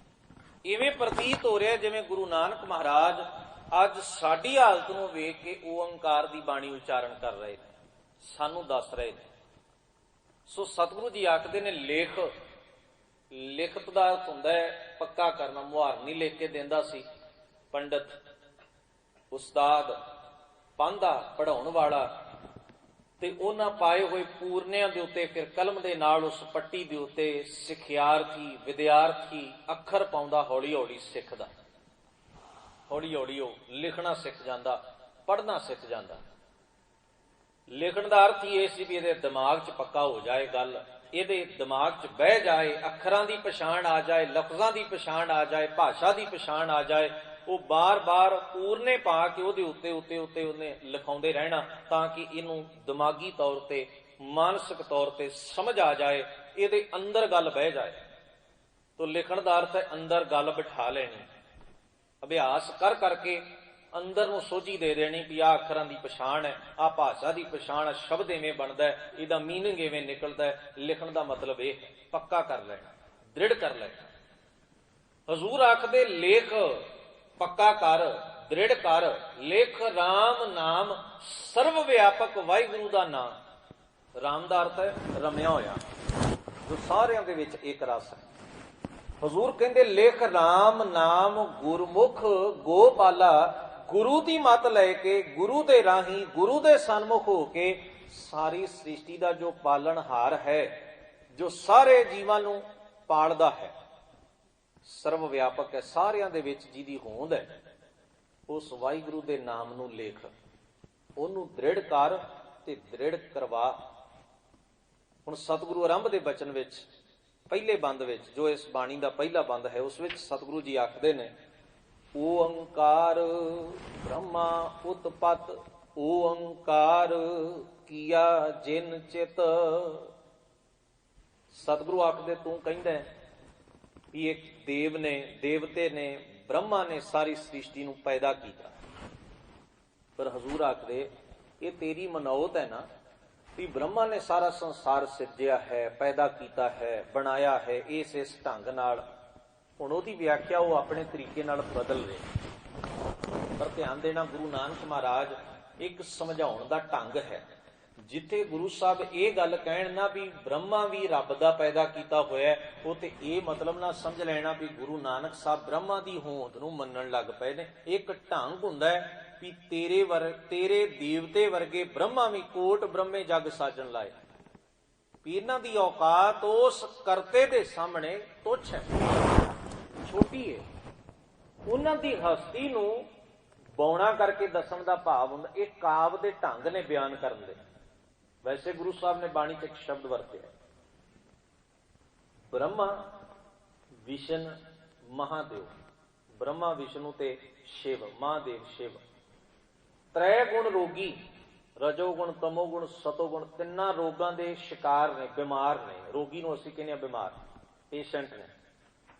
ਬ੍ਰਹਮਾ ਵਿਸ਼ਨ ਮਹਾਦੇਵ ਤ੍ਰੈ ਗੁਣ ਰੋਗੀ, ਵਿੱਚ ਹਉਮੈ ਕਾਰ ਕਮਾਈ। ਹਉਮੈ ਦੇ ਵਿੱਚ ਗਲਤਾਨ ਰਹਿ ਕੇ ਇਹਨਾਂ ਨੇ ਆਪਣੀ ਜ਼ਿੰਦਗੀ ਜੀਵੀ। ਹਜ਼ੂਰ ਆਖਦੇ ਇਹ ਤਾਂ ਖੁਦ ਪੁਜਾਰੀ ਕਹਿੰਦਾ, ਜਿਹੜਾ ਉਹਨਾਂ ਦੀ ਪੂਜਾ ਕਰਦਾ ਨਾ, ਖੁਦ ਹੀ ਉਹਨਾਂ ਬਾਰੇ ਸ਼ਬਦ ਘੜਦਾ ਕਿ ਉਹਨਾਂ ਨੇ ਆਹ ਕੀਤਾ। ਕੋਈ ਆਖਦਾ ਸ਼ਿਵ ਨੇ ਇਵੇਂ ਕੀਤਾ, ਬ੍ਰਹਮਾ ਨੇ। ਇਹ ਕਹਾਣੀਆਂ ਕੋਈ ਬਾਹਰੋਂ ਨਹੀਂ ਸੁਣਾ ਗਿਆ, ਪੁਜਾਰੀ ਨੇ ਆਪ ਹੀ ਸੁਣਾਈਆਂ। ਜਿਹਦੀ ਪੂਜਾ ਕਰਦਾ ਉਹਨਾਂ ਦੀ ਭੰਡੀ ਵੀ ਨਾਲ ਨਾਲ ਹੀ ਕਰੀ ਜਾਂਦਾ, ਨਾਲ ਨਾਲ ਇਹ ਵੀ ਕਹੀ ਜਾਂਦਾ। ਉਹ ਹਾਲਤ ਸਾਡੀ ਹੈ। ਇੱਕ ਪਾਸੇ ਅਸੀਂ ਆਖਦੇ ਹਾਂ ਸਾਡਾ ਗੁਰੂ ਬੜਾ ਬਖਸ਼ੰਦ ਹੈ, ਮਿੱਠੇ ਸੁਭਾਅ ਦਾ ਹੈ, ਤੇ ਨਾਲ ਮੇਰੇ ਵਰਗੇ ਬੰਦਿਆਂ ਕਹਾਣੀਆਂ ਵੀ ਸੁਣਾ ਦੇਣੀਆਂ, ਗੁਰੂ ਸਾਹਿਬਾਨ ਨੇ ਨਾ ਫਲਾਣੇ ਨੂੰ ਸ਼ਰਾਪ ਦਿੱਤਾ, ਉਹਦਾ ਬੇੜਾ ਗਰਕ ਹੋ ਗਿਆ। ਹੁਣ ਤੁਸੀਂ ਦੱਸੋ ਵੀ ਮਿੱਠ ਬੋਲੜਾਪਨ ਕਿੱਧਰ ਗਿਆ? ਹੁਣ ਬਖਸ਼ੰਦ ਗੁਰੂ ਕਿੱਧਰ ਗਿਆ? ਆਪ ਹੀ ਵਡਿਆਈ ਕਰੀ ਜਾਣੀ ਤੇ ਆਪ ਹੀ ਨਾਲ ਨਿੰਦਾ ਦੀਆਂ ਕਹਾਣੀਆਂ ਸੁਣਾਈ ਜਾਣੀਆਂ। ਕੀ ਪ੍ਰਭਾਵ ਪਵੇਗਾ ਇਸ ਗੱਲ ਦਾ ਵੀ ਇੱਕ ਪਾਸੇ ਅਸੀਂ ਕਹਾਂਗੇ ਗੁਰੂ ਬੜਾ ਮਿੱਠ ਬੋਲੜਾ ਹੈ, ਗੁਰੂ ਬੜਾ ਬਖਸ਼ੰਦ ਹੈ, ਦੂਜੇ ਪਾਸੇ ਆਖਾਂਗੇ ਇੱਕ ਬੰਦੇ ਨੇ ਗੁਰੂ ਦੀ ਸੇਵਾ ਨਾ ਕੀਤੀ, ਗੁਰੂ ਸਾਹਿਬਾਨ ਨੇ ਆਖਿਆ ਕੋਈ ਗੱਲ ਨਹੀਂ, ਇਹਦਾ ਇਸੇ ਤਰ੍ਹਾਂ ਹੀ ਰਹੇਗਾ। ਔਰ ਉਹ ਆਦਮੀ ਸਾਰੀ ਉਮਰ ਸਟਰਗਲ ਕਰਦਾ ਰਿਹਾ ਤੇ ਭੁੱਖਾ ਹੀ ਰਿਹਾ, ਉਹਦੇ ਕੋਲ ਕੱਖ ਵੀ ਨਹੀਂ ਸੀ, ਉੱਜੜ ਪੁੱਜੜ ਗਿਆ। ਇਹ ਕਹਾਣੀ ਸੁਣਾ ਕੇ ਅਸੀਂ ਲੋਕਾਂ ਨੂੰ ਇਹ ਵੀ ਸਿਖਾਉਣ ਦੀ ਕੋਸ਼ਿਸ਼ ਕਰਦੇ ਹਾਂ ਕਿ ਜੇ ਤੁਸੀਂ ਧਾਰਮਿਕ ਪਹਿਰਾਵੇ ਵਾਲਿਆਂ ਦੀ ਸੇਵਾ ਨਾ ਕੀਤੀ ਤੇ ਤੁਸੀਂ ਵੀ ਆਪਣਾ ਹਸ਼ਰ ਮਹਿਸੂਸ ਕਰ ਲਓ। ਇਹ ਡਰਾਉਣ ਦੀ ਇੱਕ ਗੱਲ ਸੀ। ਪੁਜਾਰੀ ਨੇ ਘੜੀ ਗੁਰੂ ਦੇ ਨਾਂ ਦੇ ਉੱਤੇ। ਏਡਾ ਨਰਕ ਹੁੰਦਾ ਧਰਮ ਦੇ ਅੰਦਰ, ਹੌਲੀ ਹੌਲੀ ਹੌਲੀ ਹੌਲੀ ਇਹ ਕਹਾਣੀਆਂ ਲਿਆਂਦੀਆਂ ਜਾਂਦੀਆਂ ਨੇ, ਪਾਈਆਂ ਜਾਂਦੀਆਂ ਨੇ। ਪੁਜਾਰੀ ਦਾ ਸਵਾਰਥ ਹੁੰਦਾ, ਘੜਦਾ ਉਹ ਭਗਵਾਨ ਦੇ ਨਾਂ ਤੇ, ਆਪਣੇ ਨਾਂ ਤੇ ਕਦੇ ਨਹੀਂ ਘੜਦਾ। ਇਹ ਫਰਕ ਹੈ ਵੀ ਜੇ ਗੁਰੂ ਮਿੱਠ ਬੋਲੜਾ ਤੇ ਮਿੱਠ ਬੋਲੜਾ ਹੀ ਹੈ। ਐਸੀ ਸਿਚੁਏਸ਼ਨ ਨਹੀਂ ਆ ਸਕਦੀ ਵੀ ਉਹ ਕਦੇ ਕੌੜਾ ਵੀ ਬੋਲੇ। ਜੇ ਉਹ ਬੋਲਦਾ ਤੇ ਫਿਰ ਉਹਦਾ ਸਾਡੇ ਨਾਲੋਂ ਕੀ ਵੱਖਰਾ ਹੈ? ਸਾਨੂੰ ਵੀ ਤੇ ਗੁੱਸਾ ਆਉਂਦਾ, ਆਪਾਂ ਵੀ ਬੋਲ ਹੀ ਲੈਂਦੇ ਆ। ਜੇ ਗੁਰੂ ਵੀ ਬੋਲ ਲੈਂਦਾ ਗੁੱਸਾ ਆਉਣ ਤੇ ਫਿਰ ਸਾਡੇ ਨਾਲੋਂ ਉਹਦਾ ਵੱਖਰਾ ਕੀ ਹੈ? ਜੇ ਗੁਰੂ ਵੀ ਆਪਣਾ ਸੁਭਾਅ ਛੱਡ ਦਿੰਦਾ ਤੇ ਅਸੀਂ ਵੀ ਤੇ ਆਪਣੇ ਸੁਭਾਅ ਦਾ ਪੱਲਾ ਛੱਡਦੇ ਆ, ਤਾਈਓ ਹੀ ਡਿੱਗਦੇ ਆ ਨਾ ਵਿਕਾਰਾਂ ਵਿੱਚ। ਜੇ ਗੁਰੂ ਵੀ ਛੱਡ ਦਿੰਦਾ ਫਿਰ ਸਾਡੇ ਨਾਲ ਉਹਦਾ ਵੱਖਰਾ ਕੀ ਹੈ? ਪਰ ਬਾਣੀ ਦੇ ਵਿੱਚ ਤਾਂ ਸਤਿਗੁਰੂ ਲਿਖਦੇ ਨੇ, ਸਤਿਗੁਰ ਸਭਨਾਂ ਦਾ ਭਲਾ ਮਨਾਏਂਦਾ ਤੇ ਇਸ ਦਾ ਬੁਰਾ ਕਿਉਂ ਹੋਏ। ਹੁਣ ਸਾਡੀ ਕਹਾਣੀ ਦਾ ਕੀ ਬਣੇ ਜਿਹੜੀ ਆਪਾਂ ਘੜ ਕੇ ਬੈਠੇ ਆ? ਵਰਾਂ ਦੀਆਂ ਕਹਾਣੀਆਂ ਵੀ ਗੁਰੂ ਨੇ ਵਰ ਦਿੱਤਾ, ਸ਼ਰਾਪ ਦੀ ਕਹਾਣੀ ਵੀ ਗੁਰੂ ਨੇ ਸ਼ਰਾਪ ਦਿੱਤਾ, ਹੁਣ ਉਹਦਾ ਕੀ ਬਣੇ? ਸੋ ਸਾਡੀਆਂ ਘੜੀਆਂ ਹੋਈਆਂ ਨੇ, ਬਾਣੀ ਗੁਰੂ ਦੀ ਲਿਖੀ ਹੋਈ ਹੈ। ਸਭ ਤੋਂ ਪਹਿਲਾਂ ਸਿੱਖ ਨੂੰ ਇਹ ਭਰੋਸਾ ਕਰਨਾ ਪਏਗਾ ਬਾਣੀ ਗੁਰੂ ਦੀ ਹੈ, ਕਹਾਣੀਆਂ ਲਿਖਾਰੀਆਂ ਦੀਆਂ ਨੇ। ਲਿਖਾਰੀ ਗਲਤੀ ਕਰ ਸਕਦੇ ਨੇ, ਗੁਰੂ ਗਲਤੀ ਨਹੀਂ ਕਰ ਸਕਦਾ। ਭੁੱਲਣ ਅੰਦਰ ਸਭ ਕੋ ਭੁੱਲ ਗੁਰੂ ਕਰਤਾਰ। ਪਰ ਸਾਡੀ ਦਸ਼ਾ ਇਹ ਵੀ ਅਸੀਂ ਕਹਾਣੀਆਂ ਤੇ ਭਰੋਸਾ ਕਰਦੇ ਹਾਂ, ਗੁਰੂ ਦੀ ਬਾਣੀ ਤੇ ਭਰੋਸਾ ਦੂਜੇ ਨੰਬਰ ਤੇ ਸੋਚ ਵਿਚਾਰ ਕੇ ਕਰਦੇ ਹਾਂ। ਲਿਖਾਰੀ ਪਹਿਲੋਂ ਆ ਗਿਆ ਜਿਹਨੇ ਆਮ ਗੱਲ ਲਿਖੀ, ਗੁਰੂ ਦੀ ਗੱਲ ਤੇ ਭਰੋਸਾ ਨਹੀਂ। ਹੁਣ ਲੋਕਾਂ ਨੂੰ ਕਹੋ ਵੀ ਗੁਰੂ ਗ੍ਰੰਥ ਸਾਹਿਬ ਕਾ ਲਿਖਿਆ, ਲੋਕ ਕਹਿਣਗੇ ਨਹੀਂ ਫਲਾਨਾ ਤੇ ਐਵੇਂ ਕਹਿੰਦਾ ਸੀ। ਵੀ ਉਹ ਵੱਡਾ ਹੋ ਗਿਆ ਕਿ ਗੁਰੂ ਵੱਡਾ? ਅੱਜ ਇਹ ਹਾਲਤ ਹੈ। ਗੁਰੂ ਗ੍ਰੰਥ ਸਾਹਿਬ ਦੀ ਤਾਬਿਆ ਬਹਿ ਕੇ ਲੋਕ ਆਖਦੇ ਫਲਾਨੇ ਬਾਬਾ ਜੀ ਐਵੇਂ ਕਹਿੰਦੇ ਹੁੰਦੇ ਸਨ। ਕਿ ਬਾਬਾ ਜੀ ਤਾਂ ਕੱਲ ਜੰਮੇ। ਗੁਰੂ ਗ੍ਰੰਥ ਸਾਹਿਬ ਦੀ ਬਾਣੀ ਗੁਰੂ ਹੈ ਕਿ ਬਾਬਾ ਗੁਰੂ ਹੈ? ਬਾਬਾ ਗਲਤ ਵੀ ਕਹਿ ਸਕਦਾ, ਗੁਰੂ ਗਲਤ ਨਹੀਂ ਕਹਿ ਸਕਦਾ। ਗੁਰੂ ਦੀ ਬਾਣੀ ਸੈਂਕੜੇ ਹੀ ਧਰਮੀ ਯੋਧੇ ਪੈਦਾ ਕਰਨ ਦੀ ਸਮਰੱਥਾ ਰੱਖਦੀ ਹੈ। ਅਸੀਂ ਕੋਟੇਸ਼ਨਾਂ ਵੀ ਉਹਨਾਂ ਦੀਆਂ ਦੇ ਰਹੇ ਹਾਂ। ਗੁਰੂ ਗ੍ਰੰਥ ਸਾਹਿਬ ਦੀ ਬਾਣੀ ਦੀ ਤਾਬਿਆ ਬੈਠ ਕੇ ਜਿਹੜੇ ਗੁਰੂ ਨਾਨਕ ਦੇ ਘਰ ਵਿੱਚ ਝਾੜੂ ਦੇ ਕੇ ਯੋਗ ਬਣੇ, ਉਹ ਅੱਜ ਉੱਚੇ ਹੋ ਗਏ ਤੇ ਗੁਰੂ ਨੂੰ ਅਸੀਂ ਦੂਜੇ ਨੰਬਰ ਤੇ ਲੈ ਗਏ। ਇਹ ਫਰਕ ਪੈਂਦਾ ਹਰ ਇੱਕ ਧਰਮ ਦੇ ਅੰਦਰ। ਜਦੋਂ ਇਹ ਚੀਜ਼ ਆ ਜਾਏ ਉਸ ਵੇਲੇ ਈਮਾਨ ਤਿੜਕਣੇ ਸ਼ੁਰੂ ਹੋ ਜਾਂਦੇ, ਭਰੋਸੇ ਟੁੱਟਣੇ ਸ਼ੁਰੂ ਹੋ ਜਾਂਦੇ। ਗੁਰੂ ਕੇ ਪਿਆਰ ਵਾਲੋ, ਇਹਨਾਂ ਗੱਲਾਂ ਵੱਲ ਧਿਆਨ ਦਿੱਤੇ ਬਿਨਾ ਅਸੀਂ ਆਪਣੀ ਆਜੋਕੀ ਅਧੋਗਤੀ ਚੋਂ ਬਾਹਰ ਨਹੀਂ ਆ ਸਕਦੇ ਔਰ ਸਾਡਾ ਭਲਾ ਨਹੀਂ ਹੋ ਸਕਦਾ ਜਿੰਨਾ ਚਿਰ ਅਸੀਂ ਇਹਨਾਂ ਨਿੱਕੀਆਂ ਨਿੱਕੀਆਂ ਗੱਲਾਂ ਦੀ ਘੋਖ ਨਹੀਂ ਕਰਦੇ। ਜੇ ਸਿੱਖ ਨੂੰ ਹੀ ਗੁਰੂ ਤੇ ਸ਼ੱਕ ਹੈ ਵੀ ਗੁਰੂ ਸ਼ਰਾਪ ਦੇ ਸਕਦਾ ਤੇ ਭਰੋਸਾ ਕੀ, ਭਰੋਸੇ ਦਾ ਅਰਥ ਕੀ ਰਹਿ ਗਿਆ? ਜੇ ਉਹਨੂੰ ਗੁਰੂ ਦੇ ਉੱਤੇ ਸ਼ੱਕ ਹੈ ਤਾਂ ਸੋ ਇਹ ਕਾਰਨ ਨੇ ਵੀ ਅਸੀਂ ਅਜੇ ਅਗਾਂਹ ਨਹੀਂ ਵੱਧ ਸਕੇ। ਸਾਡੇ ਚੋਂ ਸਿੱਖੀ ਦਾ ਤੱਤ ਘਟਦਾ ਜਾਂਦਾ ਹੈ ਰੌਲਾ ਪਾਉਣ ਦੇ ਬਾਵਜੂਦ ਵੀ। ਇਹ ਕੁਝ ਨਿੱਕੇ ਨਿੱਕੇ ਕਾਰਨ ਨੇ ਜਿਨ੍ਹਾਂ ਨੂੰ ਸਾਨੂੰ ਸਮਝਣਾ ਪਏਗਾ। ਮਹਾਰਾਜ ਬਾਣੀ ਵਿੱਚ ਆਖਦੇ ਨੇ, ਹੇ ਪੰਡਤ ਤੂੰ ਆਖਦਾ ਬ੍ਰਹਮਾ ਨੇ ਪੈਦਾ ਕੀਤਾ, ਪਰ ਓੰਕਾਰ ਉਹ ਪਰਮਾਤਮਾ ਜੋ ਹੈ ਸਾਰੇ ਸੰਸਾਰ ਦੀ ਉਤਪਤੀ ਕਰਨ ਵਾਲਾ ਉਹ ਹੈ। ਤੇਰਾ ਬ੍ਰਹਮ ਵੀ ਇਸ ਕੁਦਰਤ ਤੋਂ ਬਾਹਰ ਨਹੀਂ। ਓੰਕਾਰ ਕੀਆ ਜਿਨ ਚਿਤ, ਸਤਿਗੁਰੂ ਆਖਦੇ ਨੇ ਜਿਨ ਜਿਸ ਨੇ ਤੇਰੀਆਂ ਕਹਾਣੀਆਂ ਦੇ ਮੁਤਾਬਕ ਬ੍ਰਹਮਾ ਵੀ ਉਸ ਰੱਬ ਦਾ ਅੰਤ ਪਾਉਣਾ ਚਾਹੁੰਦਾ ਸੀ, ਉਹਨੂੰ ਖੋਜਣਾ ਚਾਹੁੰਦਾ ਸੀ, ਚਿੱਤ ਵਿੱਚ ਹਸਰਤ ਰੱਖਦਾ ਸੀ, ਪਰ ਪਾ ਨਾ ਸਕੇ। ਇਹਦਾ ਮਤਲਬ ਹੈ ਫਿਰ ਭਗਵਾਨ ਅਕਾਲ ਪੁਰਖ ਵੱਡਾ ਹੋਇਆ ਕਿ ਉਹ ਵੱਡਾ ਹੋਇਆ? ਇਹ ਹੁਣ ਤੂੰ ਸੋਚਣਾ, ਇਹ ਹੁਣ ਤੂੰ ਵਿਚਾਰ ਕਰਨੀ। ਓੰਕਾਰ ਸੈਲ ਜੁਗ ਭਏ, ਸੈਲ ਦਾ ਅਰਥ ਹੈ ਵੱਡੇ ਵੱਡੇ ਪਹਾੜ, ਜੁਗ ਦਾ ਅਰਥ ਹੈ ਸਮੇਂ ਦੀਆਂ ਇਕਾਈਆਂ ਪੈਦਾ ਕਰ ਦਿੱਤੀਆਂ।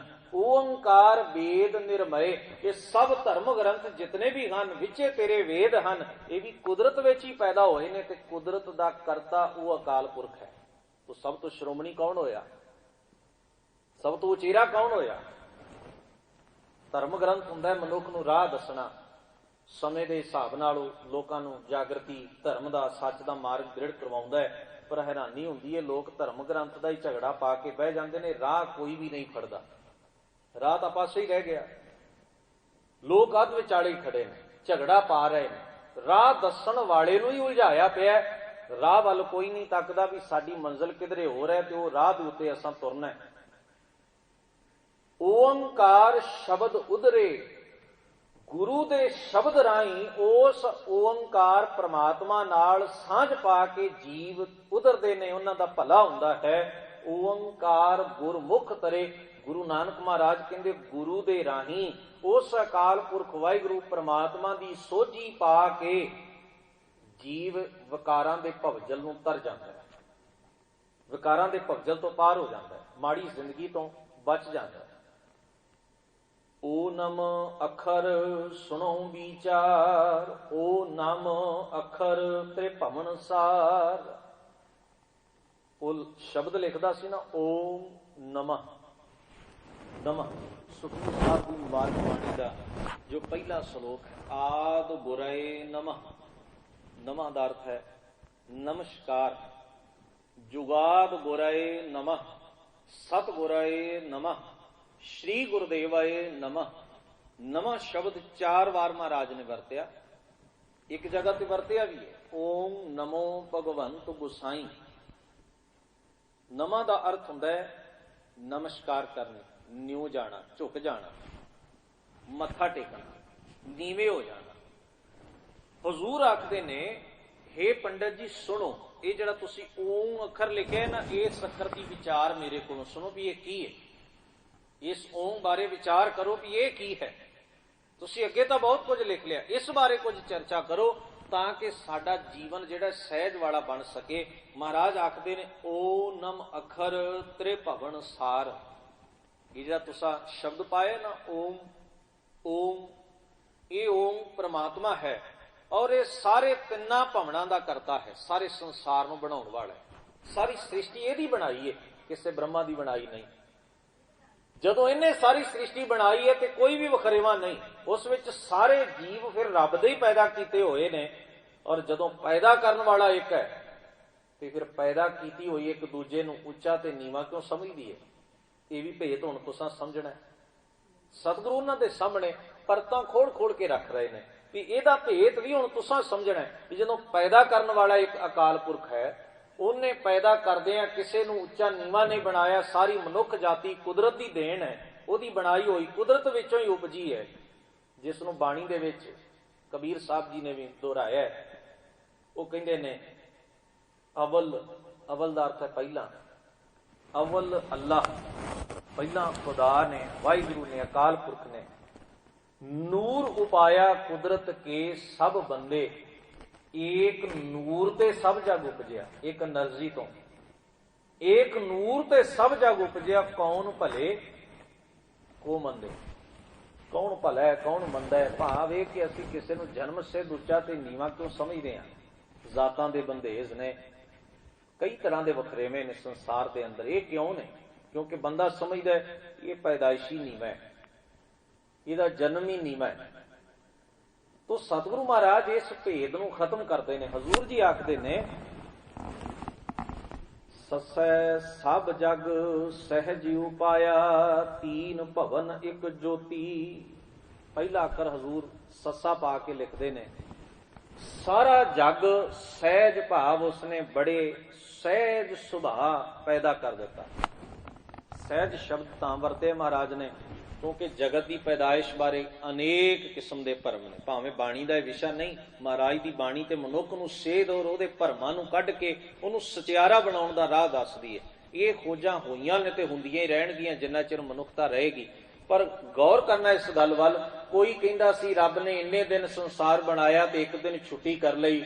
ਕੋਈ ਕਹਿੰਦਾ ਸੀ ਰੱਬ ਨੇ ਪਹਿਲਾਂ ਮਨੁੱਖ ਨੂੰ ਸਿਰਜਿਆ ਫਿਰ ਔਰਤ ਨੂੰ ਬਣਾਇਆ, ਉਹਨੂੰ ਕਿਹਾ ਵੀ ਫਲ ਨਾ ਖਾ ਲਈ ਇਸ ਬਾਗ ਦੇ ਵਿੱਚੋਂ, ਉਹਨੇ ਖਾ ਲਿਆ, ਉਹਨੂੰ ਬਹਿਸ਼ਤ ਤੋਂ ਧੱਕਾ ਦੇ ਕੇ ਇਸ ਧਰਤੀ ਤੇ ਸੁੱਟ ਦਿੱਤਾ। ਜਿਹੜੀ ਆਦਮ ਦੀ ਕਹਾਣੀ ਬਾਈਬਲ ਨੇ, ਈਸਾਈ ਮਤ ਦੇ ਪ੍ਰਚਾਰਕਾਂ ਨੇ ਪ੍ਰਚਾਰ ਕੇ ਲੋਕਾਂ ਦੇ ਦਿਮਾਗ ਵਿੱਚ ਵਾੜੀ ਹੋਈ ਹੈ ਸਦੀਆਂ ਤੋਂ। ਕੋਈ ਕਹਿੰਦਾ ਹੈ ਕਿਸੇ ਦੈਂਤ ਦੀ ਚਰਬੀ ਤੋਂ, ਮੇਦਨੀ ਤੋਂ ਇਹ ਸੰਸਾਰ ਮਿੱਝ ਤੋਂ ਰਚਿਆ ਗਿਆ, ਨੂੰ ਤਾਂ ਮੇਦਨੀ ਕਹਿੰਦੇ। ਅਣਗਿਣਤੀ ਖਿਆਲ ਨੇ ਆਪਣੇ ਆਪਣੇ। ਤੋ ਐਸੀਆਂ ਉਚੇਚੀਆਂ ਕਹਾਣੀਆਂ ਘੜ ਕੇ ਦੱਸਿਆ ਜਾਂਦਾ ਸੀ ਵੀ ਜਗਤ ਪੈਦਾ ਹੋਇਆ।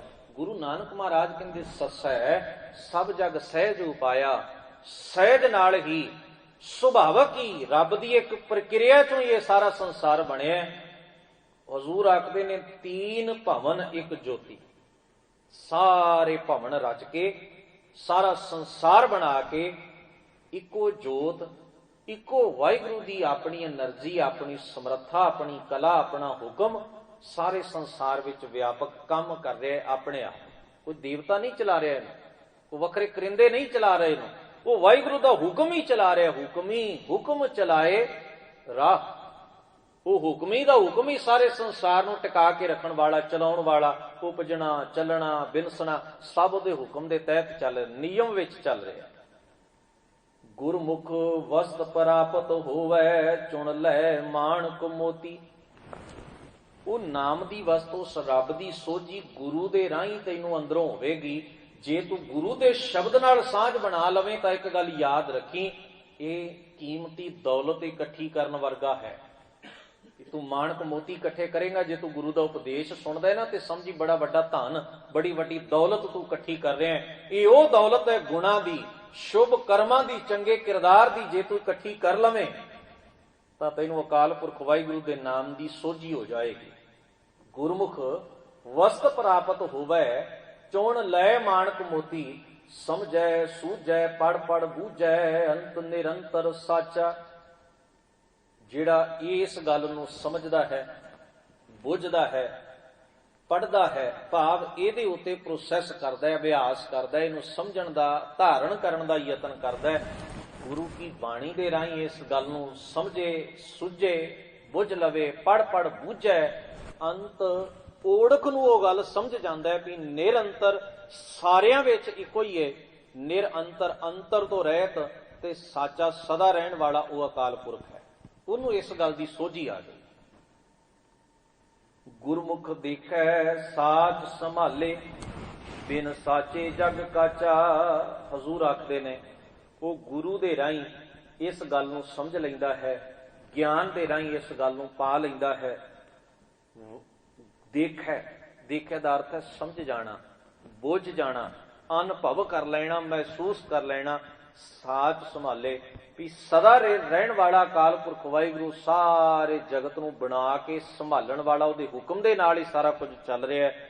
ਬਿਨ ਸਾਚੇ ਜਗ ਕਾਚਾ, ਉਸ ਸਦਾ ਸਥਿਰ ਰਹਿਣ ਵਾਲੇ ਅਕਾਲ ਪੁਰਖ ਤੋਂ ਬਿਨਾ ਇਹ ਬਾਕੀ ਜਿੰਨਾ ਪਸਾਰਾ ਹੈ ਇਹ ਪੈਦਾ ਹੁੰਦਾ ਹੈ, ਟੁੱਟਦਾ ਹੈ, ਭੱਜਦਾ ਹੈ, ਬਿਨਸਦਾ ਹੈ, ਨਾਸ਼ ਹੁੰਦਾ ਹੈ। ਪਰ ਥਿਰ ਹਸਤੀ ਕੇਵਲ ਉਸ ਸੱਚ ਦੀ ਹੈ, ਉਸ ਅਕਾਲ ਪੁਰਖ ਵਾਹਿਗੁਰੂ ਦੀ ਹੈ। ਉਹ ਨਾ ਉਪਜਦਾ ਹੈ, ਨਾ ਉਹ ਬਿਨਸਦਾ ਹੈ, ਨਾ ਉਹ ਟੁੱਟਦਾ ਹੈ, ਨਾ ਉਹ ਭੱਜਦਾ ਹੈ। ਸਤਿਗੁਰ ਮੇਰਾ ਸਦਾ ਸਦਾ ਨਾ ਆਵੈ ਨਾ ਜਾਏ, ਉਹ ਅਬਿਨਾਸ਼ੀ ਪੁਰਖ ਹੈ, ਸਭ ਮਹਿ ਰਹਿਆ ਸਮਾਏ। ਗੁਰੂ ਮਹਾਰਾਜ ਮਿਹਰ ਕਰਨ। ਸਤਿਗੁਰੂ ਸੱਚੇ ਪਾਤਸ਼ਾਹ ਦਾ ਇਹ ਉਪਦੇਸ਼ ਸਾਡੇ ਜੀਵਨ ਦਾ ਹਿੱਸਾ ਬਣੇ। ਇਹ ਵਿਚਾਰ ਕੱਲ ਦੇ ਦੀਵਾਨ ਵਿੱਚ ਸਾਂਝੀ ਕਰਾਂਗੇ। ਹੋਈਆਂ ਭੁੱਲਾਂ ਚੁੱਕਾਂ ਦੀ ਖਿਮਾ ਗੁਰੂ ਗ੍ਰੰਥ ਸਾਹਿਬ ਮਹਾਰਾਜ ਬਖਸ਼ਣ। ਸਭਨਾਂ ਦਾ ਧੰਨਵਾਦ। ਫਤਿਹ ਬੁਲਾਓ। ਵਾਹਿਗੁਰੂ ਜੀ ਕਾ ਖਾਲਸਾ, ਵਾਹਿਗੁਰੂ ਜੀ ਕੀ ਫਤਿਹ।